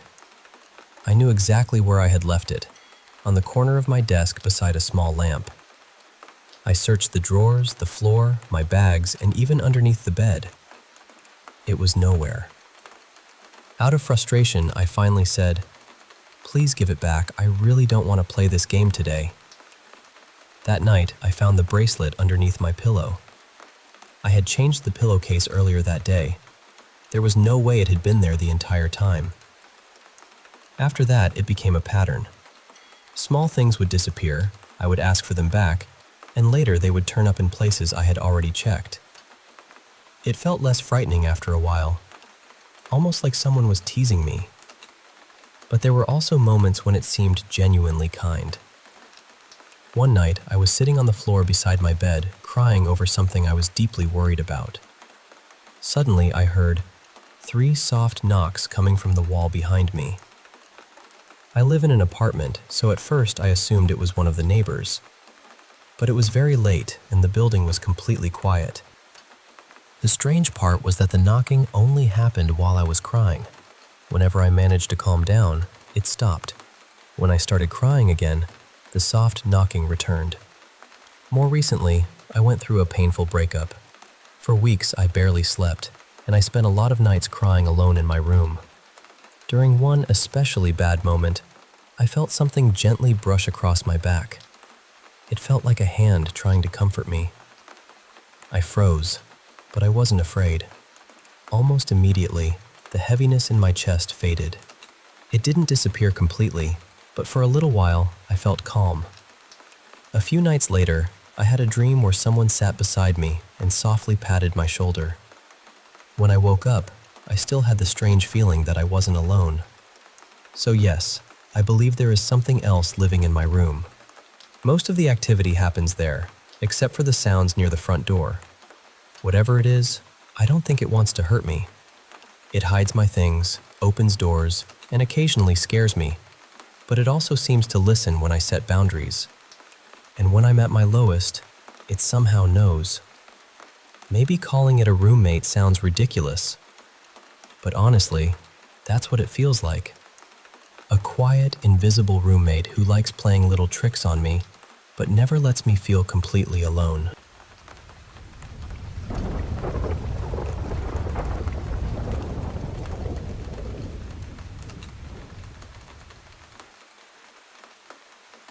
I've had nightmares for as long as I can remember. Not just the occasional bad dream either. Since I was little, it's felt like the nightmares came more often than anything peaceful. The first one I still remember clearly happened when I was maybe 4 or 5. In the dream, my mother was taken from me by something I couldn't really explain. It wasn't a person exactly, more like a presence, an entity. And even though I was so young, that dream stayed with me.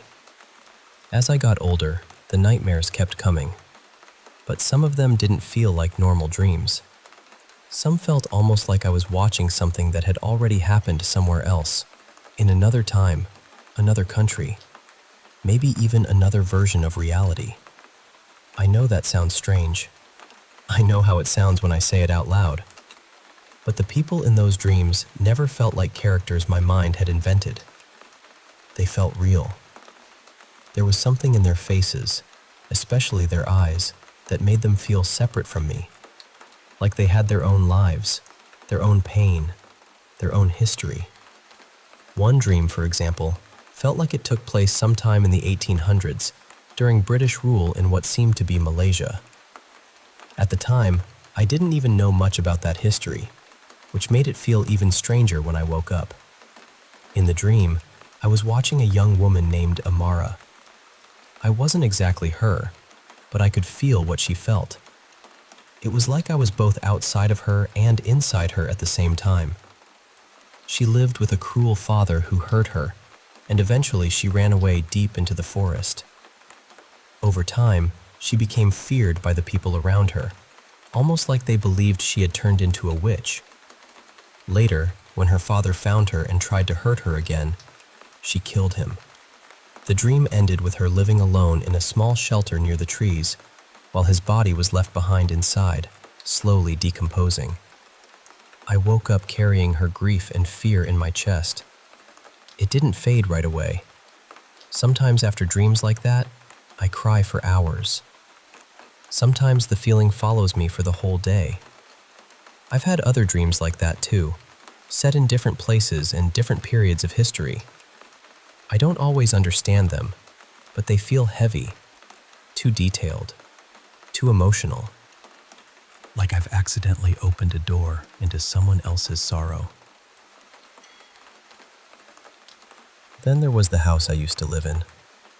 For context, I lived in India for a while, in a house surrounded mostly by fields. There weren't really neighbors close by, so when I heard things, there was no easy explanation for them. That house had this smell sometimes, a strong, rotten smell, like decay or something dead, and it would appear randomly. My room always made me feel afraid. Not uncomfortable, not just nervous, but deeply scared, like my body knew something my mind was trying not to admit. Sometimes I would sit there and feel, with complete certainty, that something was in the room with me. There were handprints too. That still bothers me when I think about it. I found them on the bathroom ceiling, way too high for me to reach. I found more near the top of my window, again in places I physically couldn't touch. And most mornings, I would wake up with scratches on my body. That stopped after I moved out. I also heard footsteps, sometimes shouting, sometimes voices, but again, the house was isolated. There wasn't anyone nearby who could have explained it. And during the time we lived there, my family life got worse too. Everything felt heavier, angrier, more unstable. I don't know how else to describe it except that the house felt like it was pressing down on all of us. Living there made me feel like I was slowly losing my mind. A couple of years after I moved out, I finally let myself think the thing I had been avoiding. I thought, maybe something really was there. And the strange thing is, admitting that didn't make me more afraid. It actually made me feel calm, relieved almost, like some part of me had been waiting for permission to believe my own experience. That night, when I tried to sleep, my body became incredibly relaxed, almost too relaxed. I could still move, but I could barely feel myself. I remember wondering if my heart was even beating properly. Then I started to feel hot, and it felt like I was floating upward from the bed. But every time I felt myself rising, this heavy pressure came down on my chest and shoulders, forcing me back. It happened again and again through the night. I thought maybe it was sleep paralysis, but it didn't feel like the sleep paralysis I'd had before. I could move my arms, my legs, my eyes, my whole body. I wasn't frozen, but something still felt like it was pushing me down. At the time, I was terrified. A few days later, I had another dream.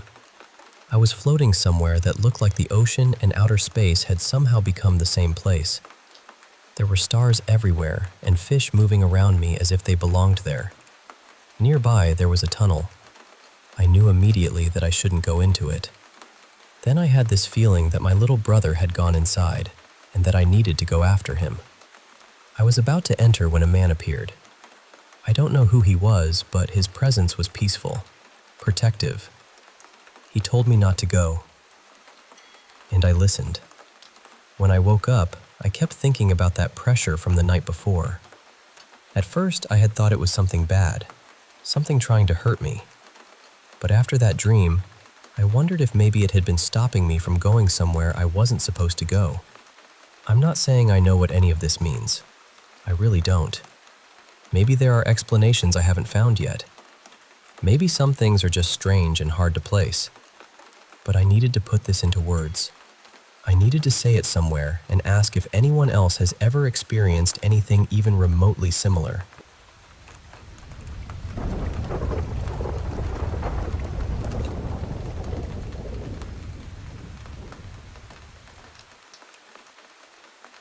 Hey, I want to share something that's been happening around my house for a while now. Something that really freaked me out just tonight. I've been meaning to talk about it for quite some time, but this latest encounter pushed me to finally say something. Fair warning, some parts might sound a bit scattered because my adrenaline's still racing, and I'm honestly still shaken up. So, for the past few months, there's been this weird presence lurking near my home. The first time I noticed something odd was one night when I was down in the basement. Outside the window there's a porch, and the porch light is controlled by a switch right by the door. I went upstairs for a bit and later remembered I left those lights on, so I came back down to switch them off. But when I got there, the porch lights were already on. Now, my dad had been trying for ages to install a timer for those lights, but gave up weeks ago and just put in a regular switch instead. So I assumed he must have finally figured out the timer, but turns out, no timer was working at all. The next morning, the lights were still on. I went to turn them off and realized it was a simple switch, meaning someone had flipped it on during the night. This freaked me out because everyone else in the house was asleep, and I have a deep fear of being watched. The idea that someone could have been out there, maybe even watching me, was terrifying. A few weeks later, I was alone in the living room late at night with my dogs. One of them, my older chocolate lab, is usually pretty anxious, but the other, a mix of German Shepherd and Beagle I call my Puggle, is typically calm and relaxed. Suddenly, the Puggle perked up and stared at the window. I looked too and saw something white, hunched over, dropping down over our fence and running past the windows. The glare and dirt on the window made it impossible to tell what it was or how big, but I yelped in panic and called my friends. They thought it was probably just a raccoon, and honestly, I convinced myself of that too. I went outside with my dogs to check things out. The lab was anxious, pacing and sniffing around nervously, but the Puggle was wagging her tail and staring intently at the trees, like she was expecting a treat or something. Then, out of nowhere, the trees groaned loudly. These are big old trees that don't just creak for no reason. We had a mountain lion around here last year, so I know what their sounds usually mean. I shined my flashlight up the trees but saw nothing. Still, my dog's behavior and the strange noises kept me on edge all night. There were knocks on the roof, pebbles hitting the window, and even the sound of a woodpecker, which was odd since my cats had taken down the last one months ago. But the scariest part happened just tonight. I was in the basement with my sister, FaceTiming a friend, when suddenly we heard this blood-curdling screech outside. My first thought was that the cats were fighting with raccoons again. They're notorious for that. But this screech sounded different, more chilling. I ran to the window to see what was going on, and what I saw stopped me cold. Standing outside was a tall, gaunt, pale humanoid figure, easily taller than me. I'm 6 feet, so yeah, it was pretty tall. It had its back turned to the window, and the moment I looked away and back again, it was gone. I thought maybe my mind was playing tricks on me, or maybe the snow on the ground was making things look weird. But I was shaking, terrified. I told my sister, who just laughed it off, but I couldn't shake the feeling. Later that night, when I went upstairs to lock up, I saw my cat perched on the garage roof, looking calm but alert. Then I saw it again, the same pale figure, this time squatting and watching my cat. It didn't seem aggressive, but then it suddenly twisted its body in this weird, almost unnatural way, kind of like a meerkat standing up, but much more eerie. I swear I heard something like bones cracking. I never saw its face. As soon as it turned, my fight or flight kicked in, and I ran to my room, slamming the door behind me. The last thing I saw was it leaping onto the porch railing, then disappearing toward the nearby trees. I don't know what this thing is or what it wants, but it's been haunting me for months now. I just hope sharing this helps me make sense of it, or at least helps me feel a little less alone in this. Thanks for listening.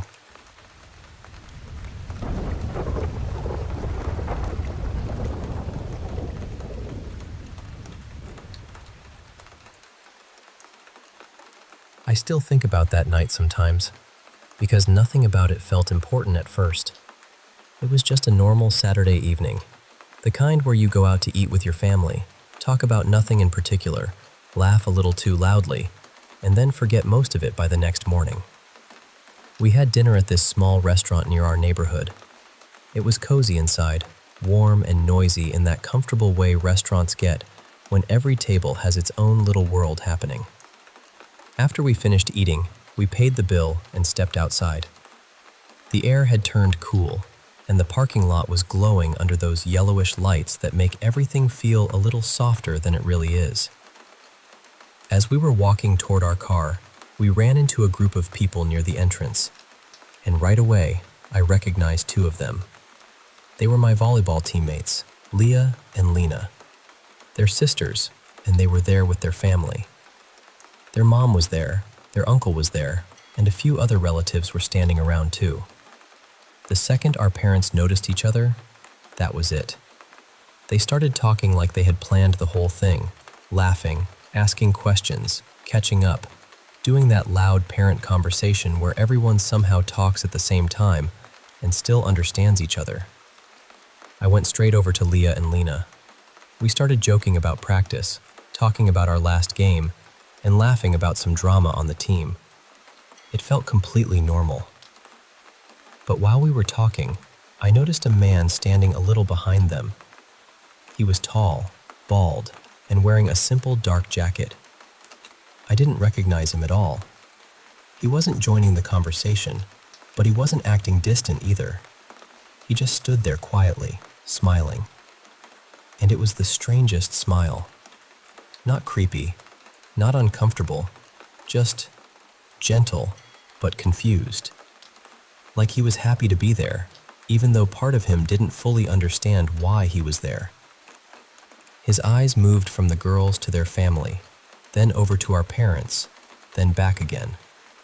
He looked peaceful, almost proud, but there was something far away about him too. At the time, I didn't think much of it.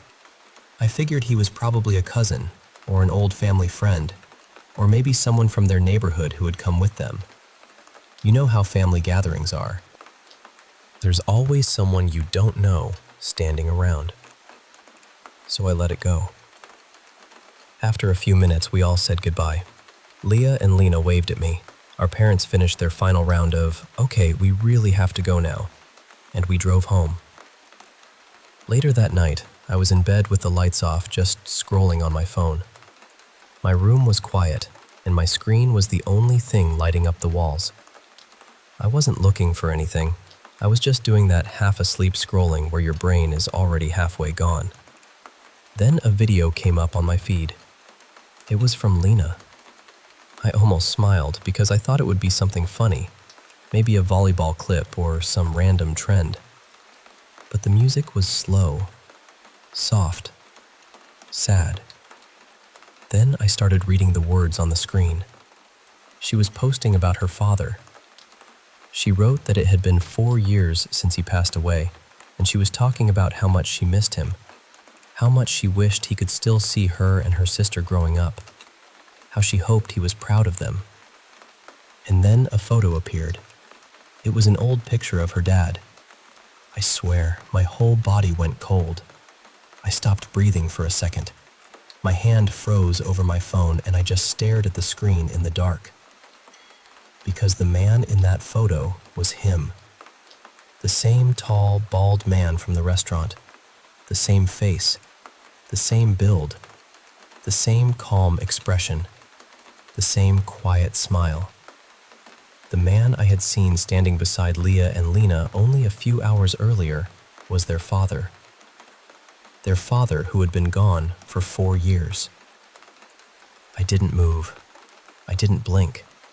I just kept replaying the video over and over, trying to convince myself I was mistaken. But I wasn't. And the part I can never forget is how he looked at them that night. He didn't seem lost anymore when I thought back on it. He seemed like someone who had come just close enough to see his daughters smiling, to stand with his family for a few quiet minutes under the parking lot lights, and then disappear before anyone realized what had happened.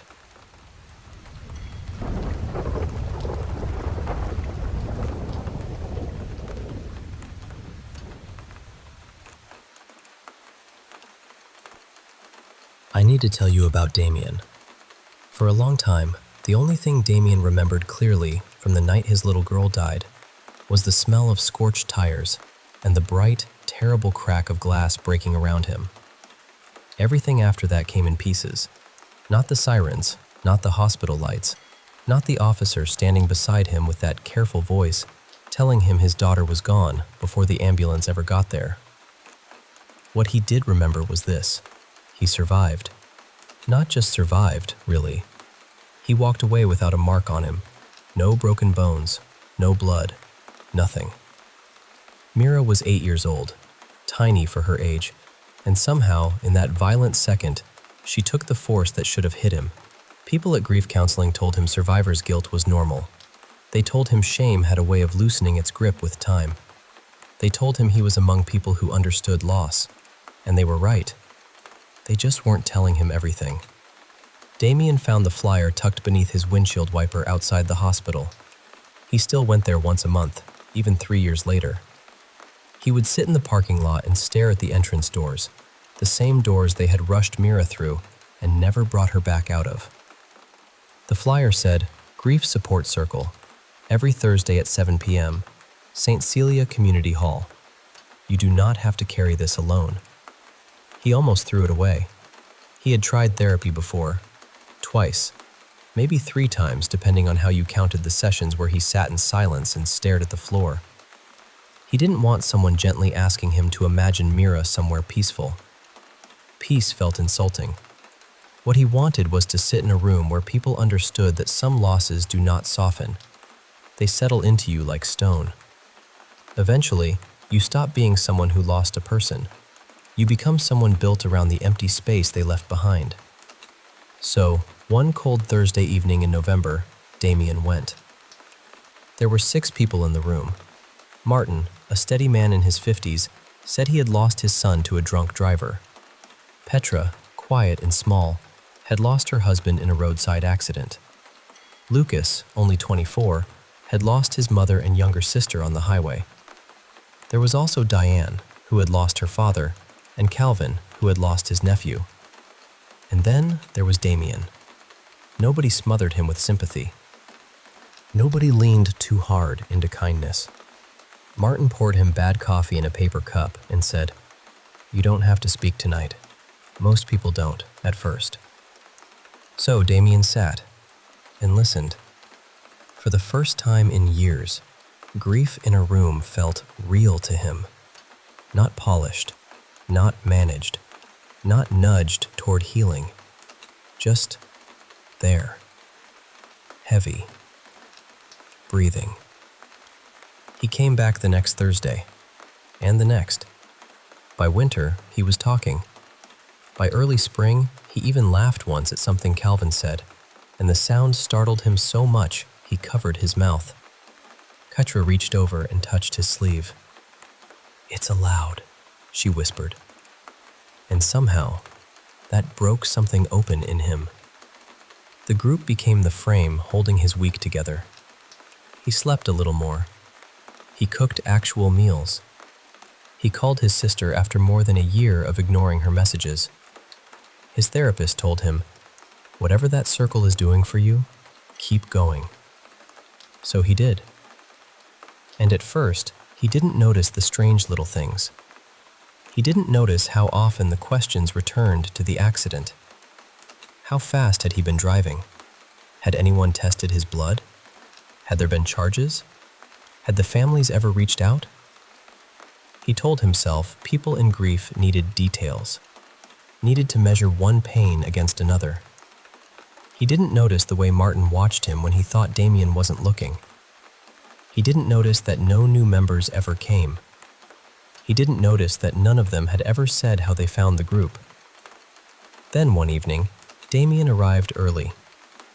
He had forgotten his coat the week before, and when the custodian let him inside, the hallway was dim and quiet. The meeting room door was almost closed. He reached for it. And then he heard Martin say his name. Damien still doesn't know the whole story. Damien froze. Diane said, "He's ready." Then Petra, calm as ever, said, "He needs to hear all of it. Not fragments, not hints. He needs to understand what he caused." Damien's hand stayed flat against the door. Then Lucas spoke. The blood report was buried. His lawyer kept it out before the hearing even started. Point 13. We have the original copy. Damien stood there, barely breathing. Calvin said, "They ruled it single vehicle. He was never charged. He walked away from everything." Then Martin said, quieter now, "He has sat with us for months, talking about his daughter, as if she was simply taken from him, as if he had no hand in any of it." Damien pushed the door open.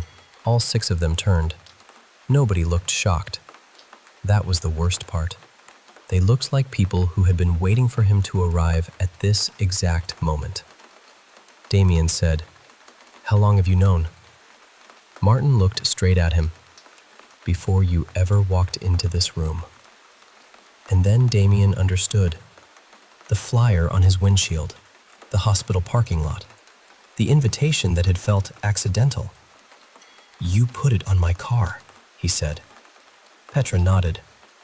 "We needed you to come here by choice. We needed you to feel safe enough to talk." Damien leaned against the wall because his legs were no longer reliable things. "Your son," he said to Martin. "The drunk driver who killed him." Martin's face did not change. "That was you." No shouting, no trembling, just the truth laid on the floor between them. "His name was Connor," Martin said. "He was 19. He had a scholarship. He was leaving for college in less than a month. You don't remember him because you didn't stop. Damien turned to Petra. She answered before he asked. My husband saw Connor in the road. He pulled over to help. Another car came around the bend and hit him. He died before they reached the hospital. Her voice stayed steady, but it cut deeper because of that. You didn't only kill one person that night. You started a chain. You just left before you had to see it. Damien looked from face to face. Lucas, Diane, Calvin. He understood then. Every loss in that room was tied to the same road, the same night, the same decision. His decision. Lucas reached beneath his chair and placed a small black recorder on the floor. A red light blinked. Every meeting has been recorded, Lucas said. Every Thursday. Your version of that night. Your admission that you had been drinking. Your memory of the crash. Your choice to leave. Damien stared at the recorder.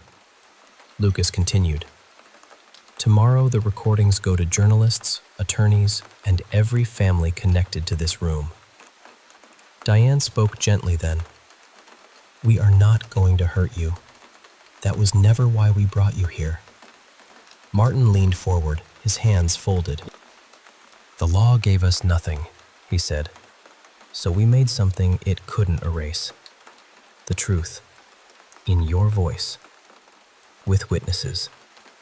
Damien sank to the floor. He did not mean to sit. His body simply gave up pretending it could hold him. For years he had carried grief. But that night, in St. Celia Community Hall, surrounded by the people whose lives had splintered outward from his own choices, he finally felt something heavier than grief. Responsibility. The recorder kept blinking in the silence. Steady, patient, unforgiving.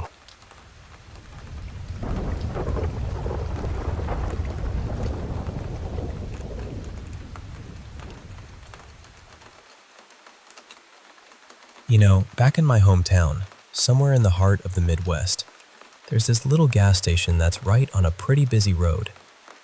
It's smack dab in the middle of town, just a short walk from the local airstrip.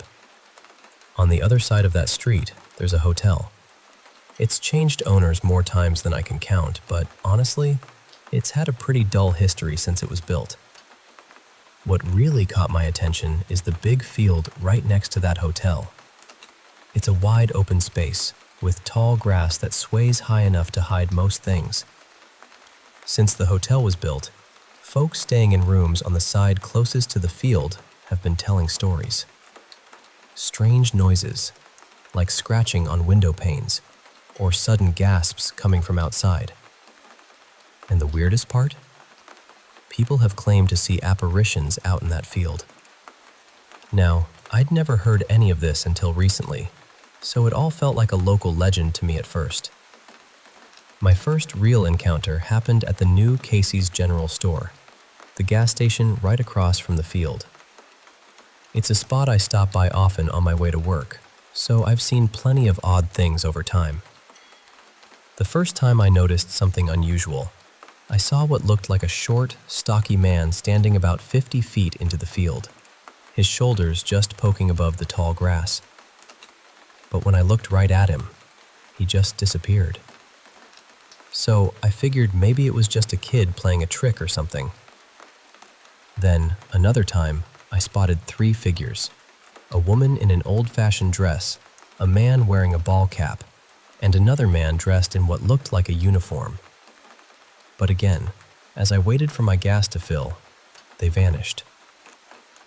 When I looked up from the pump, there was this guy across from me staring confused at the field. I couldn't resist saying the creepiest thing I could think of. They don't like it when you look right at them. He looked over at me, clearly startled, like he hadn't even noticed I was there. Turns out, he worked at the hotel, a security guard, and had seen these figures many times but never got a good look. He told me about complaints from guests who swore someone was peeking through their windows. but whenever he checked, there was no sign of anyone, no footprints, nothing. He said he'd started to notice these figures just out of the corner of his eye. We chatted a bit, trying to dig up any history about the field or the hotel, but neither of us could find anything. City records showed the field had never been developed, and before the hotel was there, it was just empty land for at least 70 years. Weird, right? Lately, I've started to think whatever's out there might be creeping closer to the gas station. I was talking to one of the attendants I'm friendly with, and she said she's caught glimpses of people standing near the pumps, always just out of direct sight. Then, just today, I pulled up and noticed a workman's truck parked oddly away from the pumps. From the driver's seat, I could see someone inside, but I didn't look straight at them. They seemed to be watching me, but it didn't really register. When I stepped outside, I found a police officer standing nearby, writing something down. I was worried the guy in the truck was going to get a ticket for parking there because, well, cops around here are quick to write them. I told the officer, "Hey, the owner just walked inside and it's legal to park here." But the cop looked at me like I was nuts. "You said the owner is here?" he asked. I nodded. "Yeah, why?" He pointed to a strange red stain on the wet concrete nearby. The driver was in a hit-and-run accident. He died at the hospital last night. That's when it hit me. Whatever this is, it's not just about the field. It's something else entirely. I remember how the figure in the truck was sitting, fully facing the window and turning his whole body as he watched me. The cop ended up trying to find a way into the truck but found nothing. The keys were locked inside, and they had to call a tow truck. So yeah, whether it's connected to the field or not, there's definitely something strange going on out here. And I'm just trying to keep my eyes open, even if they don't like it when I look right at them.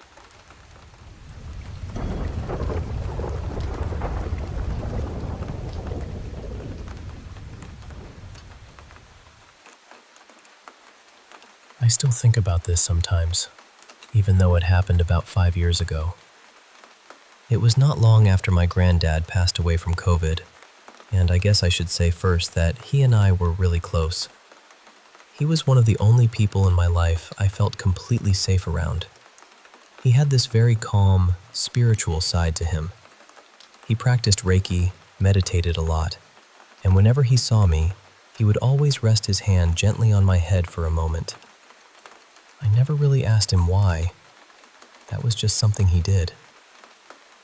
When he died, it broke something in me. I carried this horrible guilt because I believed he might have caught COVID from me. At the time, when he was in the hospital, I kept telling myself he would get better. I did not call him as much as I should have. I did not understand that I was running out of time. Then, just like that, he was gone. Because it happened during COVID, we did not get a proper funeral. On the day he was buried, some of my family watched through a video call because most of us could not be there in person. I did not even know the call was happening at first. I had only walked out to get a glass of water, and then I noticed the screen. And that was when I saw him. I saw my granddad being buried, wrapped in a dark body bag. I do not know how to explain what that did to me. He had always been such a respected, gentle, almost glowing person in my mind. Seeing him like that felt painfully wrong. Even now, years later, that image still comes back to me. I looked through some of my old diary entries later, and apparently it took almost a month before I really started grieving. Before that, I was just numb. Like my mind had wrapped itself in cotton and refused to feel anything properly. After he passed, I started spending most of my time in his room. Some of the furniture had been moved around, and the room did not look exactly the same anymore, but I kept a lot of my things there. Sometimes I slept there too. For a while, our house helper slept in the room as well, on a mattress on the floor. I slept on my granddad's bed near the window. During that time, I would wake up in the middle of the night feeling like I could not breathe. I would be shaking and crying, and the only thought in my head was that my granddad was disappointed in me. It was not even normal grief at first. It was not memories of him or missing his voice. It was just this crushing feeling that I had failed him somehow. The thought would get so loud that I could not think around it. I do not remember every detail clearly anymore, but I remember feeling so weak and panicked that sometimes I would crawl to my parents' room because standing up felt impossible. I would sit there crying until the feeling finally passed. After a while, the helper stopped sleeping in that room, and my parents let me stay there alone because their room was right beside mine. Then one morning, something happened that I still cannot explain. I woke up at around 5 in the morning. That was strange by itself because I never woke up that early. It was still dark outside, that bluish kind of dark before sunrise. Normally, I would never look out the window at that hour. I was always scared I might see something. But for some reason, I got up and opened the curtain. The window faced the front gate of our house, and standing right in front of the gate was someone. At least, I think it was someone. I could not tell if it was a man or a woman. They were completely still. What I remember most was the white top they were wearing. It looked so bright against the dark, brighter than it should have looked. Their hair seemed thick and black, maybe not very long. I just stood there staring. I do not know how long I looked. It might have only been a few seconds, but it felt stretched out, like the whole world had gone quiet. The figure was not walking. It was not looking around. It was just standing there in front of the gate, perfectly still. Then it suddenly hit me that what I was seeing was not normal. I ran to get my mom. The whole thing probably took less than half a minute. But when we came back, there was nobody there. No one at the gate, no sound, nothing. I have never been able to explain it. Part of me thinks it was grief, trauma, lack of sleep, or maybe I was still half dreaming. Maybe my mind was trying to make shape out of darkness. But another part of me still wonders if I really saw something. Years later, I told someone about it, and they said that because my granddad had been so spiritual and meditated so often, maybe it was him. Or maybe it was some kind of gentle presence watching over the house. I honestly do not know what I believe. I am not trying to force one explanation over the other. I am not even sure what answer I want. I just know that this memory has stayed with me for 5 years, and I have never fully let it go. So I guess I am sharing it because I want to know whether anyone else has experienced something like this after losing someone close. And maybe, somewhere deep down, I still want to understand what I saw that morning.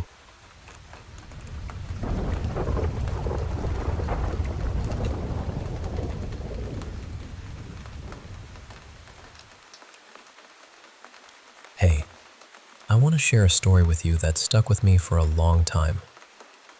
It's about my childhood, a time that was both frightening and strangely protective, and it all started in a house that held more than just memories. When I was just a little girl, around 6 years old, I lived with my parents in a small, worn-down home. It wasn't the kind of place where you felt safe all the time. My dad wasn't kind. In fact, he was often the source of my fear. But my mom, she was my shield. One night, things got really bad. I remember my mom telling me to hide in the closet, to be quiet and stay put. I was scared stiff, tears silently streaming down my face, frozen by the sounds of my dad stumbling through the house. I heard the crash of the car door, the angry shouting, and then the dreadful footsteps slowly climbing the stairs. My heart was pounding so loud I thought it might give me away. I was ready to face whatever was coming, ready to take whatever punishment was meant for me or my mom. But then, something changed. I heard a loud thud, and suddenly, my mom appeared in the hallway, calm and strong, with my dad lying still behind her. She looked at me, eyes full of love and relief, and whispered, "Sweetheart, I found a safe place for us. He's never going to hurt you again." That moment was the turning point. It was like the darkness that had loomed over us was lifted, replaced by a new kind of safety. My mom's strength saved us, and from that night on, I felt protected in a way I never had before. Years later, I moved to an old house that once belonged to my grandparents. It's a place filled with echoes, mist that drifts mysteriously by the window, doors that open and close on their own, footsteps that seem to follow me in the attic. My husband hears them too, those heavy steps that make us pause and wonder if we're truly alone.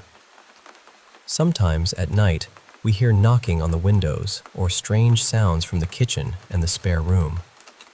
Once, the handle of an old truck rattled outside, making us jump, only for us to find no one there.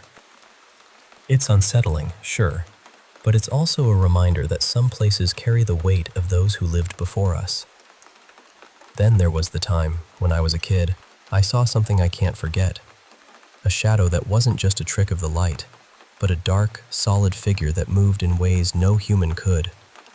It would vanish and reappear, inching closer until I was too scared to keep watching. I ran to my parents crying and shaking, and they comforted me with prayers and a crucifix under my pillow. Even now, I wonder what that shadow was and why it chose to visit me. One afternoon, while mountain biking with my best friend, we saw an old man appear out of nowhere on the trail. He wore clothes too heavy for the warm day and carried a stick. He greeted us, but vanished so quickly it was like he was never there. We still call him the ghost on the trail, a mysterious figure that reminds us the world holds more than what meets the eye. And once, in the quiet of my home, I saw a small figure enter the bathroom, a little girl, smiling but not speaking. She stayed for a moment before fading away like smoke. I was frozen with fear but also curiosity. Sometimes the unexplained visits us in the most unexpected ways. There was also a night when I dared to open my eyes during prayer. Instead of peace, I saw a figure so haunting, so filled with suffering, it broke me. It was like looking at pain made flesh, bloodied, crowned with thorns, and yet somehow demanding my attention. It disappeared with the final word of the prayer, but the fear stayed with me long after.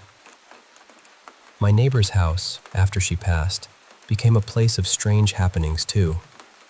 My siblings and I tried to capture proof of the paranormal, but our footage vanished, and the house itself seemed to resist our presence. When our parents checked, they found the place trashed, as if something had been disturbed.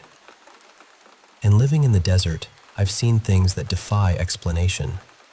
Glowing lights that dance beyond the horizon, voices muffled beneath the earth, and figures that move in ways no human should.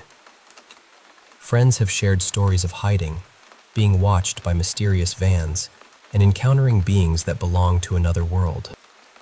Through all these experiences, one thing remains clear. There's more to life than what we see. Sometimes, darkness visits us not to harm, but to teach us about courage, about protection, and about the mysteries that weave through our lives. Thank you for listening to my story. I hope it brings you a sense of wonder and reminds you that even in the darkest moments, there can be a light, sometimes from the most unexpected places.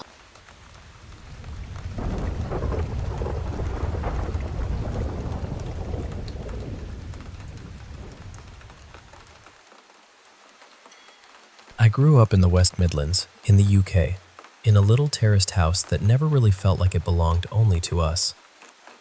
It was just me and my mum back then. She was raising me on her own, and when we moved into that place, I was still young enough to think adults had an explanation for everything. But in that house, even my mum didn't have answers. For years, I thought maybe I'd imagined some of it. You tell yourself that when you get older, don't you? That maybe childhood fear made things bigger than they were. But recently, I found out the house had been built near an old burial ground, close to a former sanatorium that had once cared for children. And honestly, when I learned that, so much of what happened there suddenly felt heavier. I'll start with what I remember seeing myself. There was a cupboard under the stairs where my toys were kept. Most children would have been straight in there, dragging everything out. Not me. I hated that cupboard. I mean, really hated it. I used to see a child in there. They were always tucked away in the shadows, turned slightly from me, never looking directly at my face. I can't remember what they looked like clearly. I don't remember their eyes or their expression. Just the shape of them, small and still, hiding among my things like they had every right to be there. I was terrified of getting my toys out. I'd beg my mom to do it for me, but even she never seemed comfortable opening that cupboard.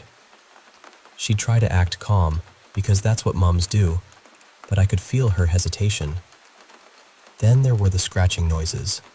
Not little mouse sounds, not pipes. It sounded like heavy furniture being dragged across the floor, except it moved through the walls and across the ceiling. It would travel around the room, slow and deliberate, as if something was circling us from inside the house itself. There wasn't any crawl space there, no gap where a person or animal could have been moving, but the sound was real. At night, I used to feel watched. I know people say that a lot when they're frightened, but this was different. It wasn't just a feeling from the dark. It felt crowded, like there were people standing around my bed, staring down at me while I tried to sleep. I'd pull the covers up and stay as still as I could, hoping whatever was there would lose interest. The thing that scared me most happened more than once. I would be standing at the bottom of the stairs, looking up, and two adult heads would appear around the corner at the top. They weren't clear faces. They were dark and misty, almost like smoke trying to pretend it was human. And they would call me. Not loudly, not angrily, just softly, like they wanted me to come upstairs, like they wanted me away from everyone else.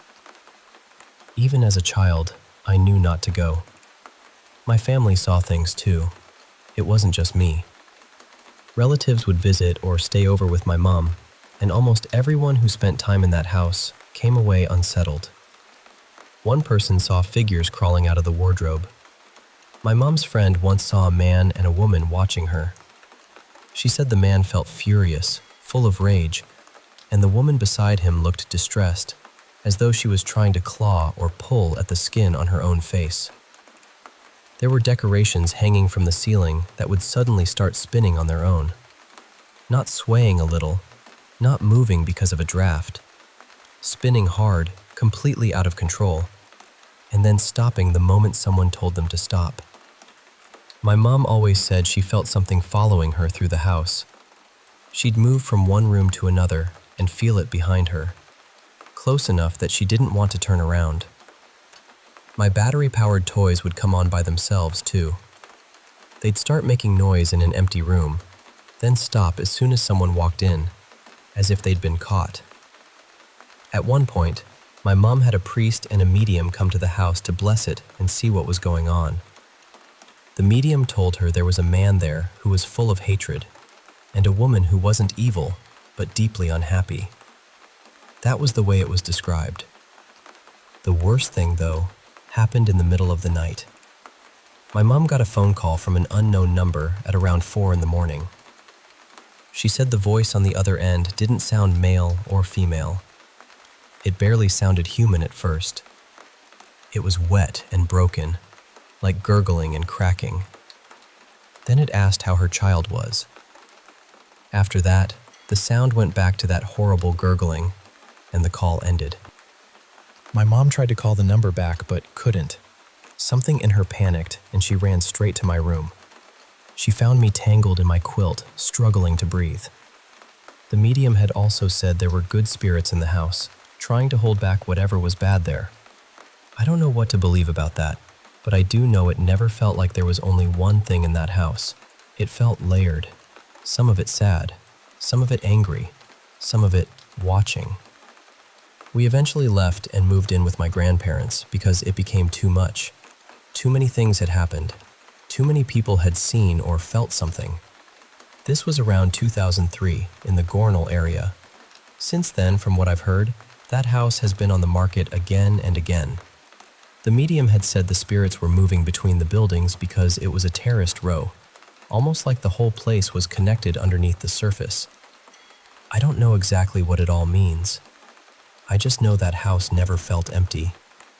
And even now, years later, I still remember standing at the bottom of those stairs, looking up at those dark faces, hearing them call me closer.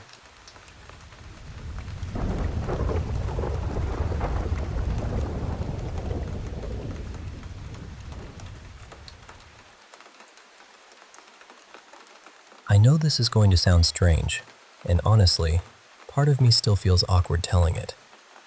I've kept it to myself for a long time because I know how unlikely it sounds. But the memory is clear to me. It's not something I dreamed up later or exaggerated for effect. It happened, and even now, I don't really know what to make of it. When I was a kid, I was intense in ways I didn't understand yet. I wasn't just weird in a cute or funny way. I remember feeling like I had been dropped into the world by mistake, like being alive was some kind of punishment I hadn't agreed to. I was too serious too young, didn't connect well with other kids, and carried around this heavy feeling I couldn't explain. Even though I seemed mature in some ways, emotionally, I was a storm in a small body. Fear hit me hard. Anger hit me even harder. If I was scared, I would shake, cry, go pale, and completely lose control. But anger was different. I grew up in a home where expressing anger wasn't safe, so it all stayed locked inside me. And when it built up, it felt like my mind turned feral. Everything would narrow until there was nothing left except this hot, crushing rage. I don't feel anger like that anymore, thankfully. But back then, it was overwhelming. It didn't feel normal. It felt too big for a child. Too big for anyone, really. One night, I was in the bedroom I shared with my sister. I was trying to fall asleep because I had school the next morning, and I already felt irritated about having to wake up early. My head hurt. My pulse was loud in my ears, and I was lying there in that restless, miserable way children do when sleep refuses to come. In the room, I had a hamster. I loved that little creature. I really did. I took care of it carefully, probably better than most kids would have. I read guides, watched videos, made sure it had good food, treats, bedding, hay, wood to chew on, and enough space to live comfortably. I was proud of how well I cared for my small animals. But that night, just as I was finally starting to drift, the hamster woke up. Of course, that was normal. Hamsters are active at night. Usually the little noises didn't bother me. The digging, the scratching, the tapping against the glass, the tiny, busy sounds of a creature living its life. I was used to all of it. But that night, I couldn't stand it. The sound crawled under my skin. I remember lying completely still, not moving at all, but inside I was furious. Not annoyed at the situation, not annoyed at the noise. I was angry at the hamster itself, this innocent little animal I loved, and the feeling was awful. It was pure hatred for a few terrible moments, sharp and unreasonable and completely out of proportion. Then suddenly, the noise stopped. No scratching, no digging, no movement. Just silence, and my sister breathing nearby. I remember feeling relief first. That's the part that still bothers me. I was relieved. Then, eventually, I fell asleep. The next morning, I found the hamster dead. It was young, not even a year old. My other hamsters lived much longer, even when their setups weren't quite as carefully arranged. Maybe it was a coincidence. That's the reasonable answer, and I know that. But at the time, I didn't experience it as a question. I felt like I knew. Somehow, in a way I couldn't explain, I felt like my anger had caused it. I was sad, of course. I felt guilty too, but I didn't spiral over it. I didn't suddenly think I had powers or try to test it again. It was just this strange, quiet incident that stayed tucked away in my memory. Even now, with a much more skeptical mind, part of me still feels the same way I did then. I can't prove anything. I'm not saying I understand it. I just know how it felt. And it wasn't the only odd moment like that. Another time, I was walking home with my mother when she stopped to talk to someone she knew. I was tired and impatient, and the conversation kept dragging on. I tugged at her sleeve, hoping she'd get the hint, but she didn't. I got angry again, that same childish, burning anger. And right then, the woman's heel snapped. Just the shoe, thankfully, but still. Maybe all of it was coincidence. Maybe children notice strange timing and build meaning around it. I understand that possibility. But these memories have never left me. They sit there quietly, like little locked doors in the back of my mind. And every so often, I find myself wondering what really happened.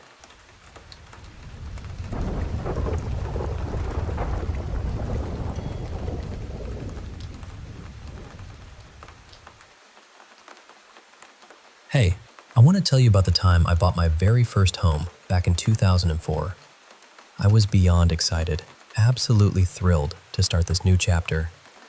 Not long after moving in, a couple of neighbors started teasing me about a ghost in my house. At first, I thought they were just having a laugh, so I played along, saying I'd seen something too, just to keep the mood light.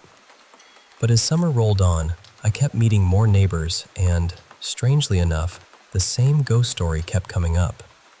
Then one afternoon, I found myself chatting with Mrs. Eliza, a kind-hearted elderly woman from down the street.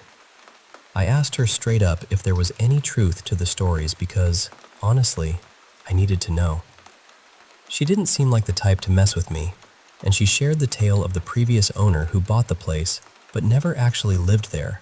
She claimed it was haunted. Apparently, people had heard footsteps at night, soft sobbing sounds, and some even caught glimpses of a man sitting in the kitchen, covered in blood.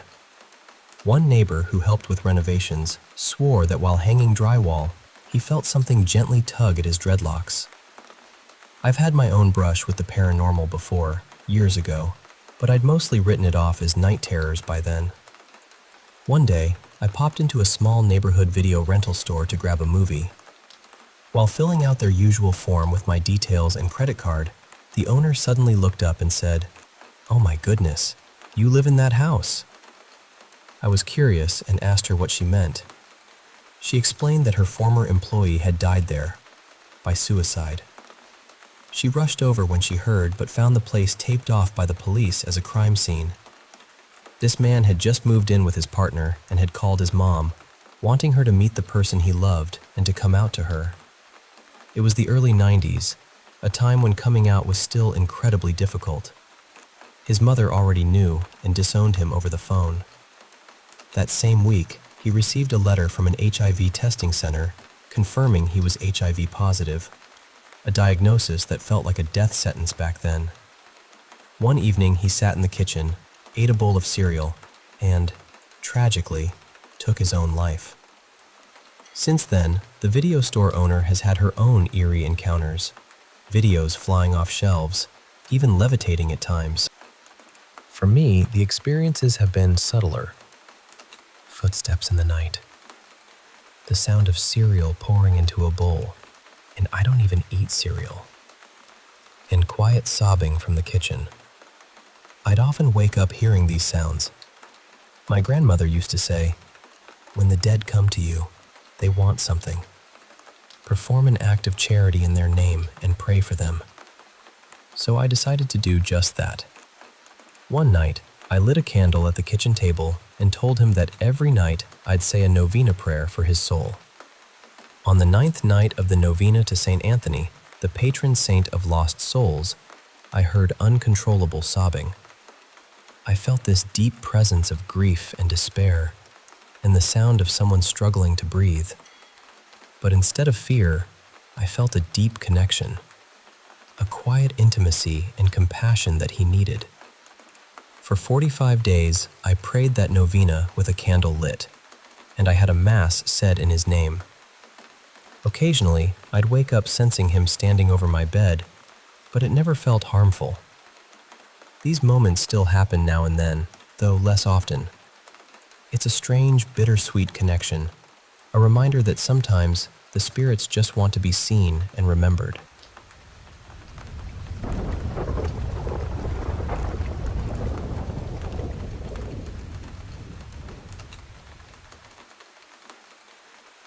Hey, I want to share something that happened to me recently. It was one of those nights I'll never forget. So I was deep asleep when, suddenly, my golden retriever Sunny started barking in this really urgent way. At first, I was half asleep and just rolled over, trying to wrap my arms around my wife. But then I remembered. She was away on a college trip with her students, so it was just me and Sunny. That's when I realized I needed to get up and check what was wrong. Sunny's not the type to bark at just any animal. She's a gentle, shy dog, about 5 years old, and mostly an indoor pup. We live on the edge of town, in a quiet neighborhood that usually gets peaceful after dark. The backyard backs directly onto a nature reserve with hiking trails, so sometimes wildlife passes nearby. As I was slowly heading towards the front door, I suddenly heard it rattling, like someone was trying to get in. That snapped me wide awake, and I rushed over. There, I found my little boy, Jame, fumbling with the doorknob like he'd never seen a door before. "Jame?" I said, confused. He was trying to open the door, but his hand kept slipping. When I spoke louder, he didn't even notice me. I gently touched his shoulder, worried he might be sleepwalking, and turned him around. He blinked awake, looked at me all sleepy, and said, "Dad?" I told him it was late, and I'd take him back to bed, just to be safe. We got back to the room, and he was out cold again. Sunny followed close behind, and I made sure we were all together. But then, bang, bang, bang! Something was pounding at the front door again.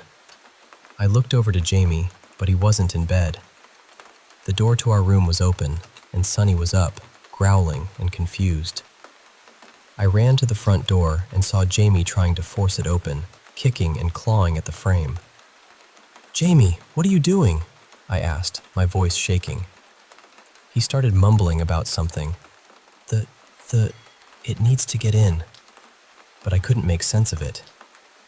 Then, when I turned him around, his eyes were flickering like a strobe light, completely white with no iris visible.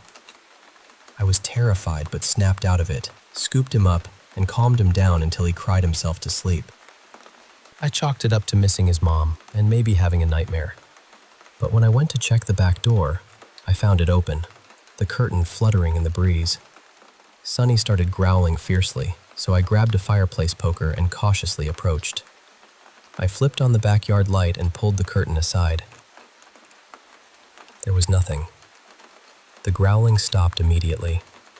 I slammed the door shut and locked it tight, realizing maybe I'd forgotten to lock it earlier while making dinner for Jame and Sunny. I sat down in my wife's makeup chair. She usually sits there in the morning, to try and stay awake. It was just after 2 a.m., and I had hours to wait for sunrise. I thought about calling my wife, but decided to wait until morning. Sunny was pacing, looking for food, so I went to heat up some chicken. When I came back, Jame was sitting up in bed, staring at me with a look no 4-year-old should have. I froze. Then he said, "The Nightwalkers have come to our home. They're stalking us. They crave the blood they thirst for." My legs went weak, and I had to hold onto the doorframe. Then, just like that, he fell back asleep. Suddenly, I heard Sunny let out a terrible scream, then silence. Jame woke up shaking with fear. I ran to the kitchen and found Sunny lying in a pool of blood. I'd never heard a dog make that sound before. I knelt down, grabbed a towel, and rolled her over. There were 3 huge slashes along her side. I was sobbing, trying to understand how this happened. There was no blood anywhere else. Jame came up behind me and asked, "Dad, why is the back door open?" I hushed him and sent him back to my room while I locked every door and called the police. They arrived within 10 minutes. Felt like forever. They checked the house but found nothing. They called their canine unit for Sunny, but there were no answers about how the door had opened twice when I was sure I locked it. After they left, I cleaned up and showered, trying to wash away the horror. I made a drink and locked my bedroom door before finally falling asleep around 4 a.m. Now it's morning, and I'm about to call my wife to tell her everything. I miss Sunny so much, but I'm even more worried about what Jame said. The Night Walkers. What could that mean? Is it just my imagination, or something more? I'm not sure if I should stay here when my wife gets back, or go somewhere else. Maybe it was a wild animal, like a mountain lion, but how do I explain the door opening on its own? Only time will tell. I'll keep you updated if anything else happens. Thanks for listening.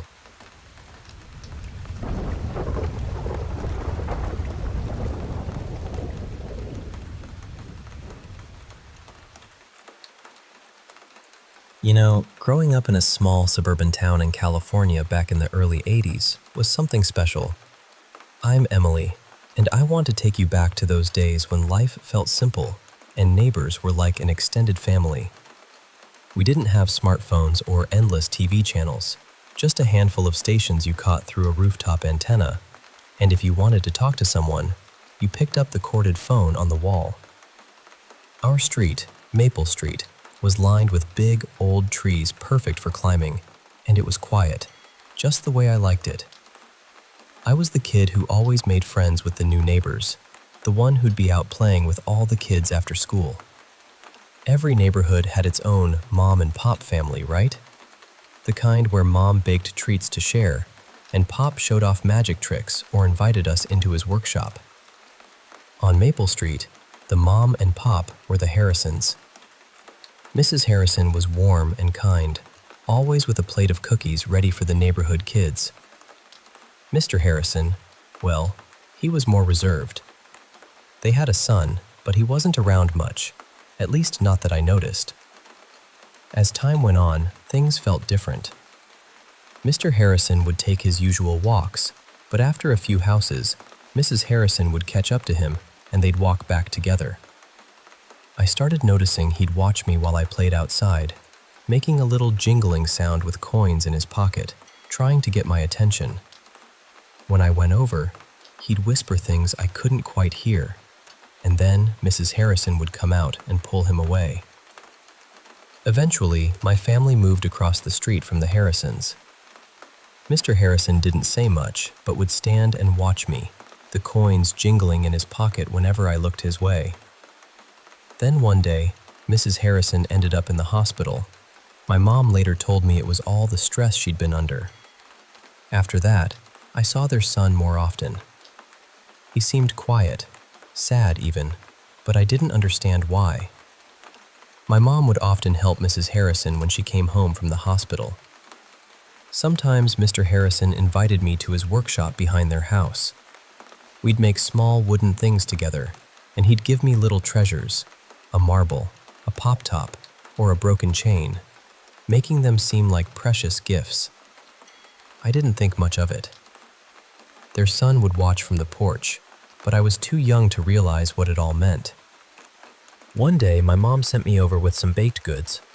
While Mrs. Harrison was in the kitchen, Mr. Harrison pulled me aside and pressed something into my hand, a purple heart medal. I told him it was too important and he should keep it. When Mrs. Harrison came around the corner and took the medal, he shouted and tried to hit her. I ran home scared, and my mom just whispered, "That poor woman, what she endures." Later, I learned that Mr. Harrison suffered from PTSD and was often cruel to his wife. It was heartbreaking. A few months down the line, as I crossed the street to visit a friend, Mr. Harrison grabbed my wrist suddenly, looked me in the eyes, and said, "I love you. Will you marry me?" I told him I was just a little girl and he should go home.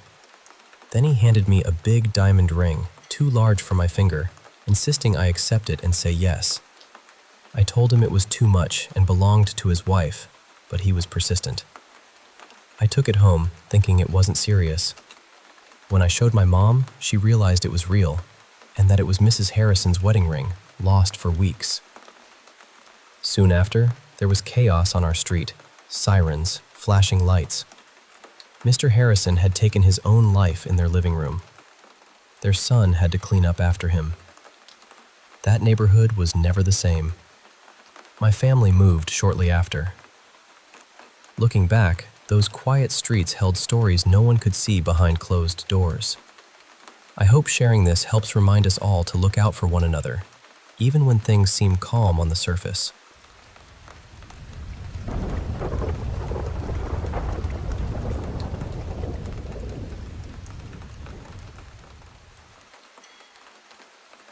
Hey there, I want to share something really special and a little strange with you.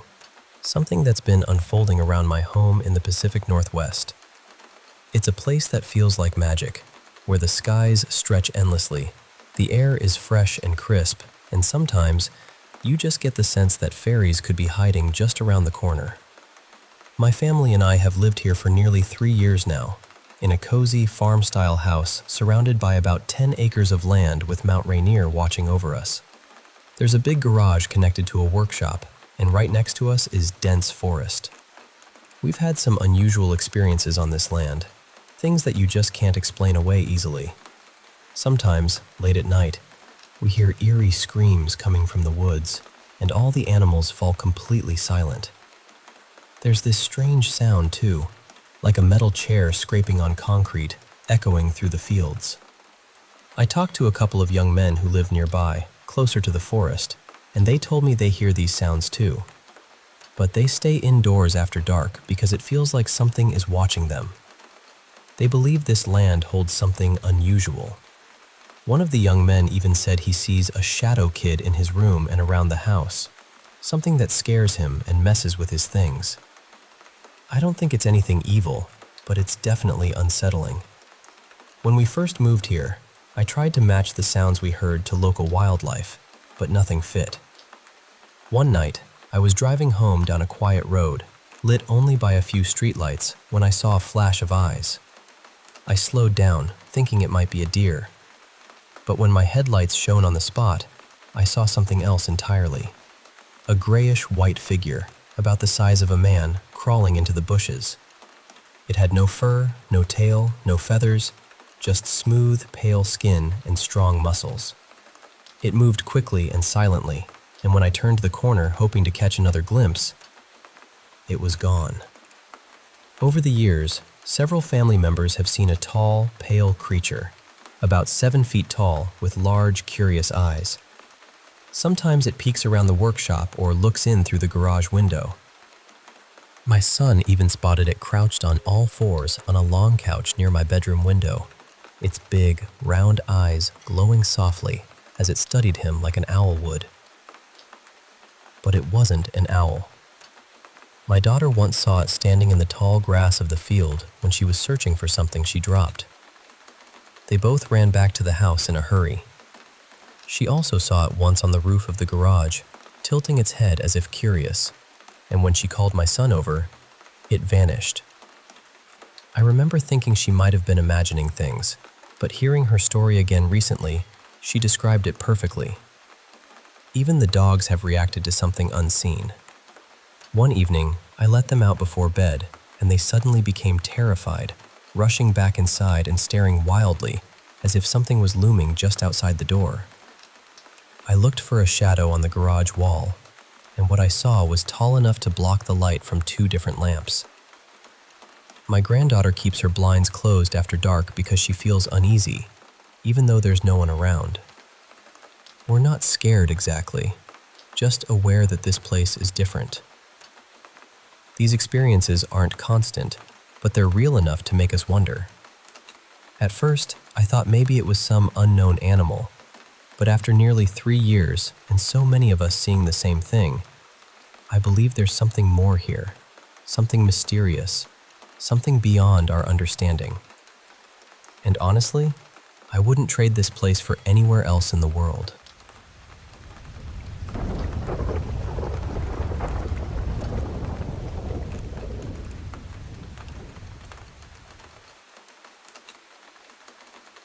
Hey, I want to share a story that's been with me for a long time. Something my mom once told me about flies being messengers of something dark. I didn't really get it until my own experience proved her right. When my son Caleb was little, his dad Mark and I worked in maintenance and painting for a real estate company out in the desert near Palmdale, California. We had a serious problem with tenants stealing tools from our garage, so the company owner sent us to fix up this small, old house on the outskirts of town. Apparently, the last tenants left in a hurry, leaving everything behind. The house, the garage, the backyard packed with stuff. We just had to clean up, do some minor repairs, and paint. In return, we were promised a unit behind Mark's parents' place once the work was done, which was a huge relief. We were excited, not just to leave the old place, but because the new spot had space for our dogs to run around. We started working on the house right away. It was old, set back from the road with just one streetlight flickering nearby, and a big construction dumpster sitting out front. When we finally moved in, it was clear why the previous tenants left so fast. Caleb's room was right across from ours, and often at night, I'd hear him groaning softly. When I checked on him, he'd be half fallen off the bed, blankets on the floor.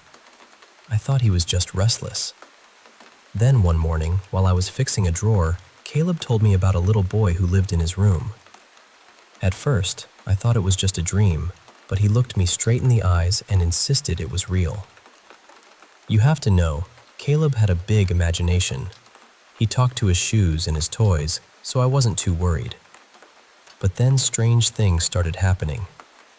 I'd wake up with small red circles on my arms that turned into bruises, and Mark found scratches on his back he didn't remember getting.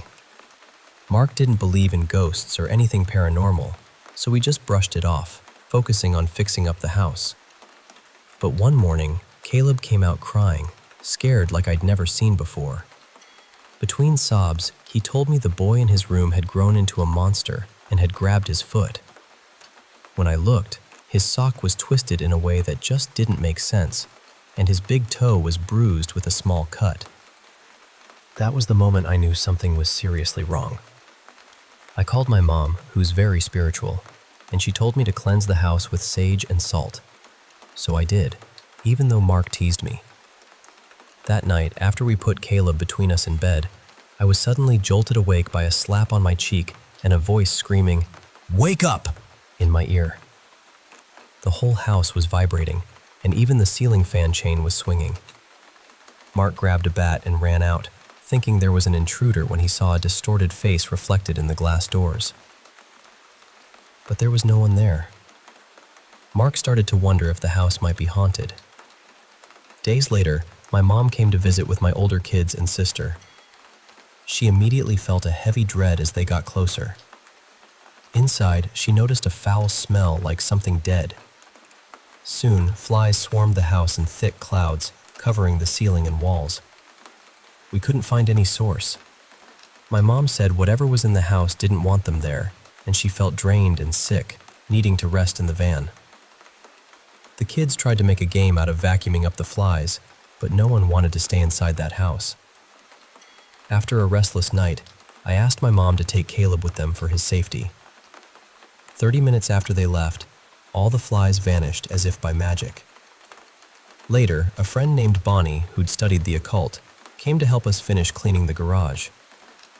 It was dark, dusty, and strangely cool despite the summer heat. Among the junk, we found jars filled with a brown liquid and strange things floating inside, sealed with wax and wrapped with hair. Bonnie found creepy items like a crow's beak, a chicken claw, a feather quill, and even human teeth. Then, when a jar broke, it revealed a pentagram painted on the floor beneath layers of dirt and sand, and some kind of animal embryo floated out. We both freaked out and ran. After that, we never slept in that house again. We stayed with Bonnie's mom and eventually moved to a new place. Years later, Caleb, now 25, remembers those times vividly, even though he was so young. The kids all recall sucking flies out of the air but never knew why. It's strange how some memories stick with you, even when the reasons remain a mystery. Thanks for listening.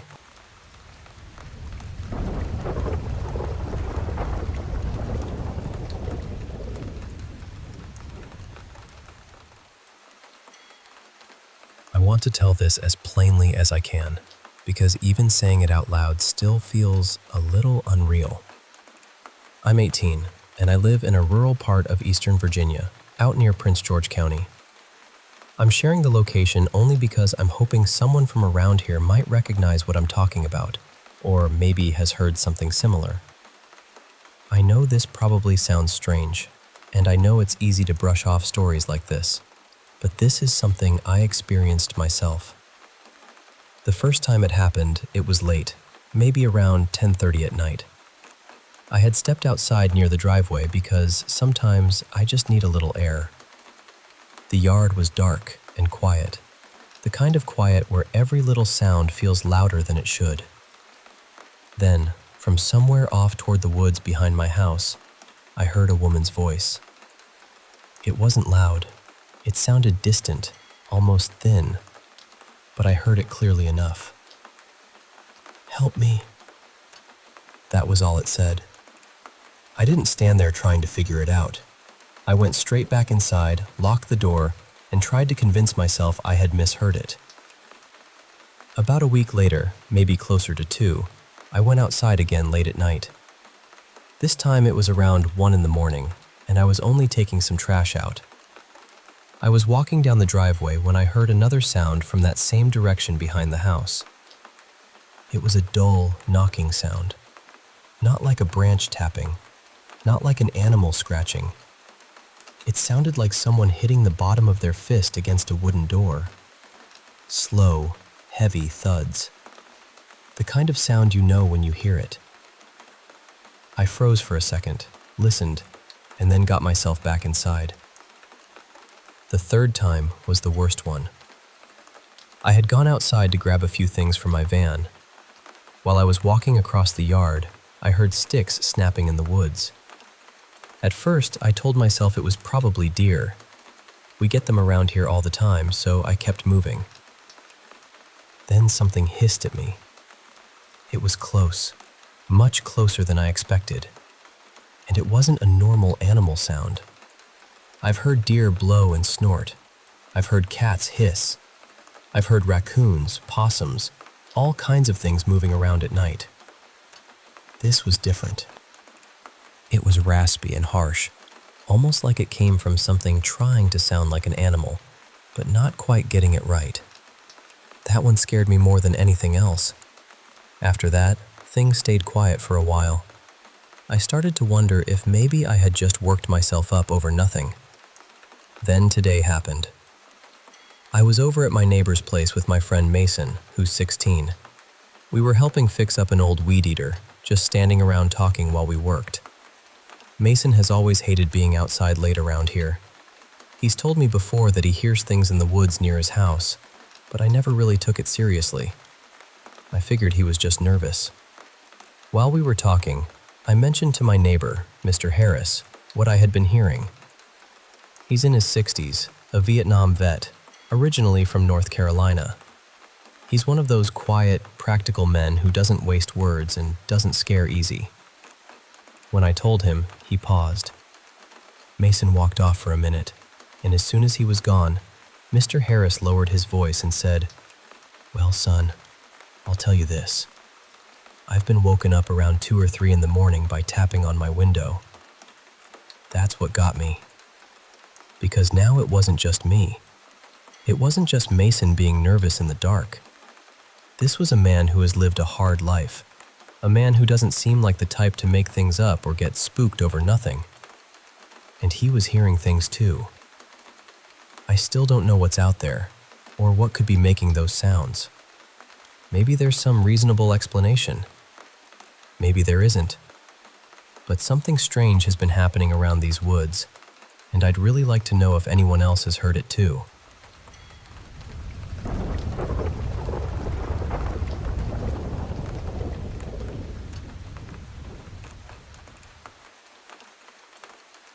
Hey there, I want to share a story from when I was a little girl, about 4 years old, living in a quiet neighborhood in Los Angeles back in 1972. It was a time when doors stayed unlocked and kids played outside until the streetlights flickered on. I was the youngest of 6 kids, pretty small for my age. One sunny afternoon, my siblings were busy riding their bikes and playing outside. I really wanted a ride on my brother Danny's bike, but he was helping my sister Lisa with something. I remember jumping up and down on the sidewalk, begging for a turn. Eventually, my sister Rachel gave in. She was a bit stubborn and didn't always follow the rules, like wearing shoes while biking, which Mom always insisted on. Rachel lifted me onto the back of her bike, which had that old-fashioned banana seat, and told me to hold on tight. But then I noticed there was nowhere to put my feet, no pegs at all. I got scared and told her over and over, No, I changed my mind." But she was determined and said it would be fine if I just held my feet out wide. As she pedaled, the bike swayed, and suddenly, whoosh, my foot slipped into the spokes. I felt a sharp pain and saw blood everywhere. I started screaming. Rachel scooped me up and ran straight inside, past the other kids. Mom and my oldest sister Anna were horrified. My sister Grace wrapped my foot with a towel and ran outside to the car where we all piled in, leaving Danny and Lisa at home. The ride to the hospital was a blur, Mom honking the horn and crying, Anna chatting nonstop, Grace soothing me, wiping my tears. I was probably in shock because the pain was just starting to throb. We must have looked like a frantic bunch, blood and all. At the hospital, the smell of rubbing alcohol and antiseptic hit me as they rushed me to a metal table. When they unwrapped my foot, I saw the mangled mess where my toe used to be. Mom kept telling me it'd be okay, but I could tell she was worried. They asked if they had the toe. Mom called home and sent Danny and Lisa to find it. Now, here's the funny part. Danny and Lisa walked back to the spot, looking everywhere. An old lady on her porch asked what they were doing. When Danny said they were looking for my toe so the doctors could sew it back on, she said she'd seen it but threw it in the big dumpster.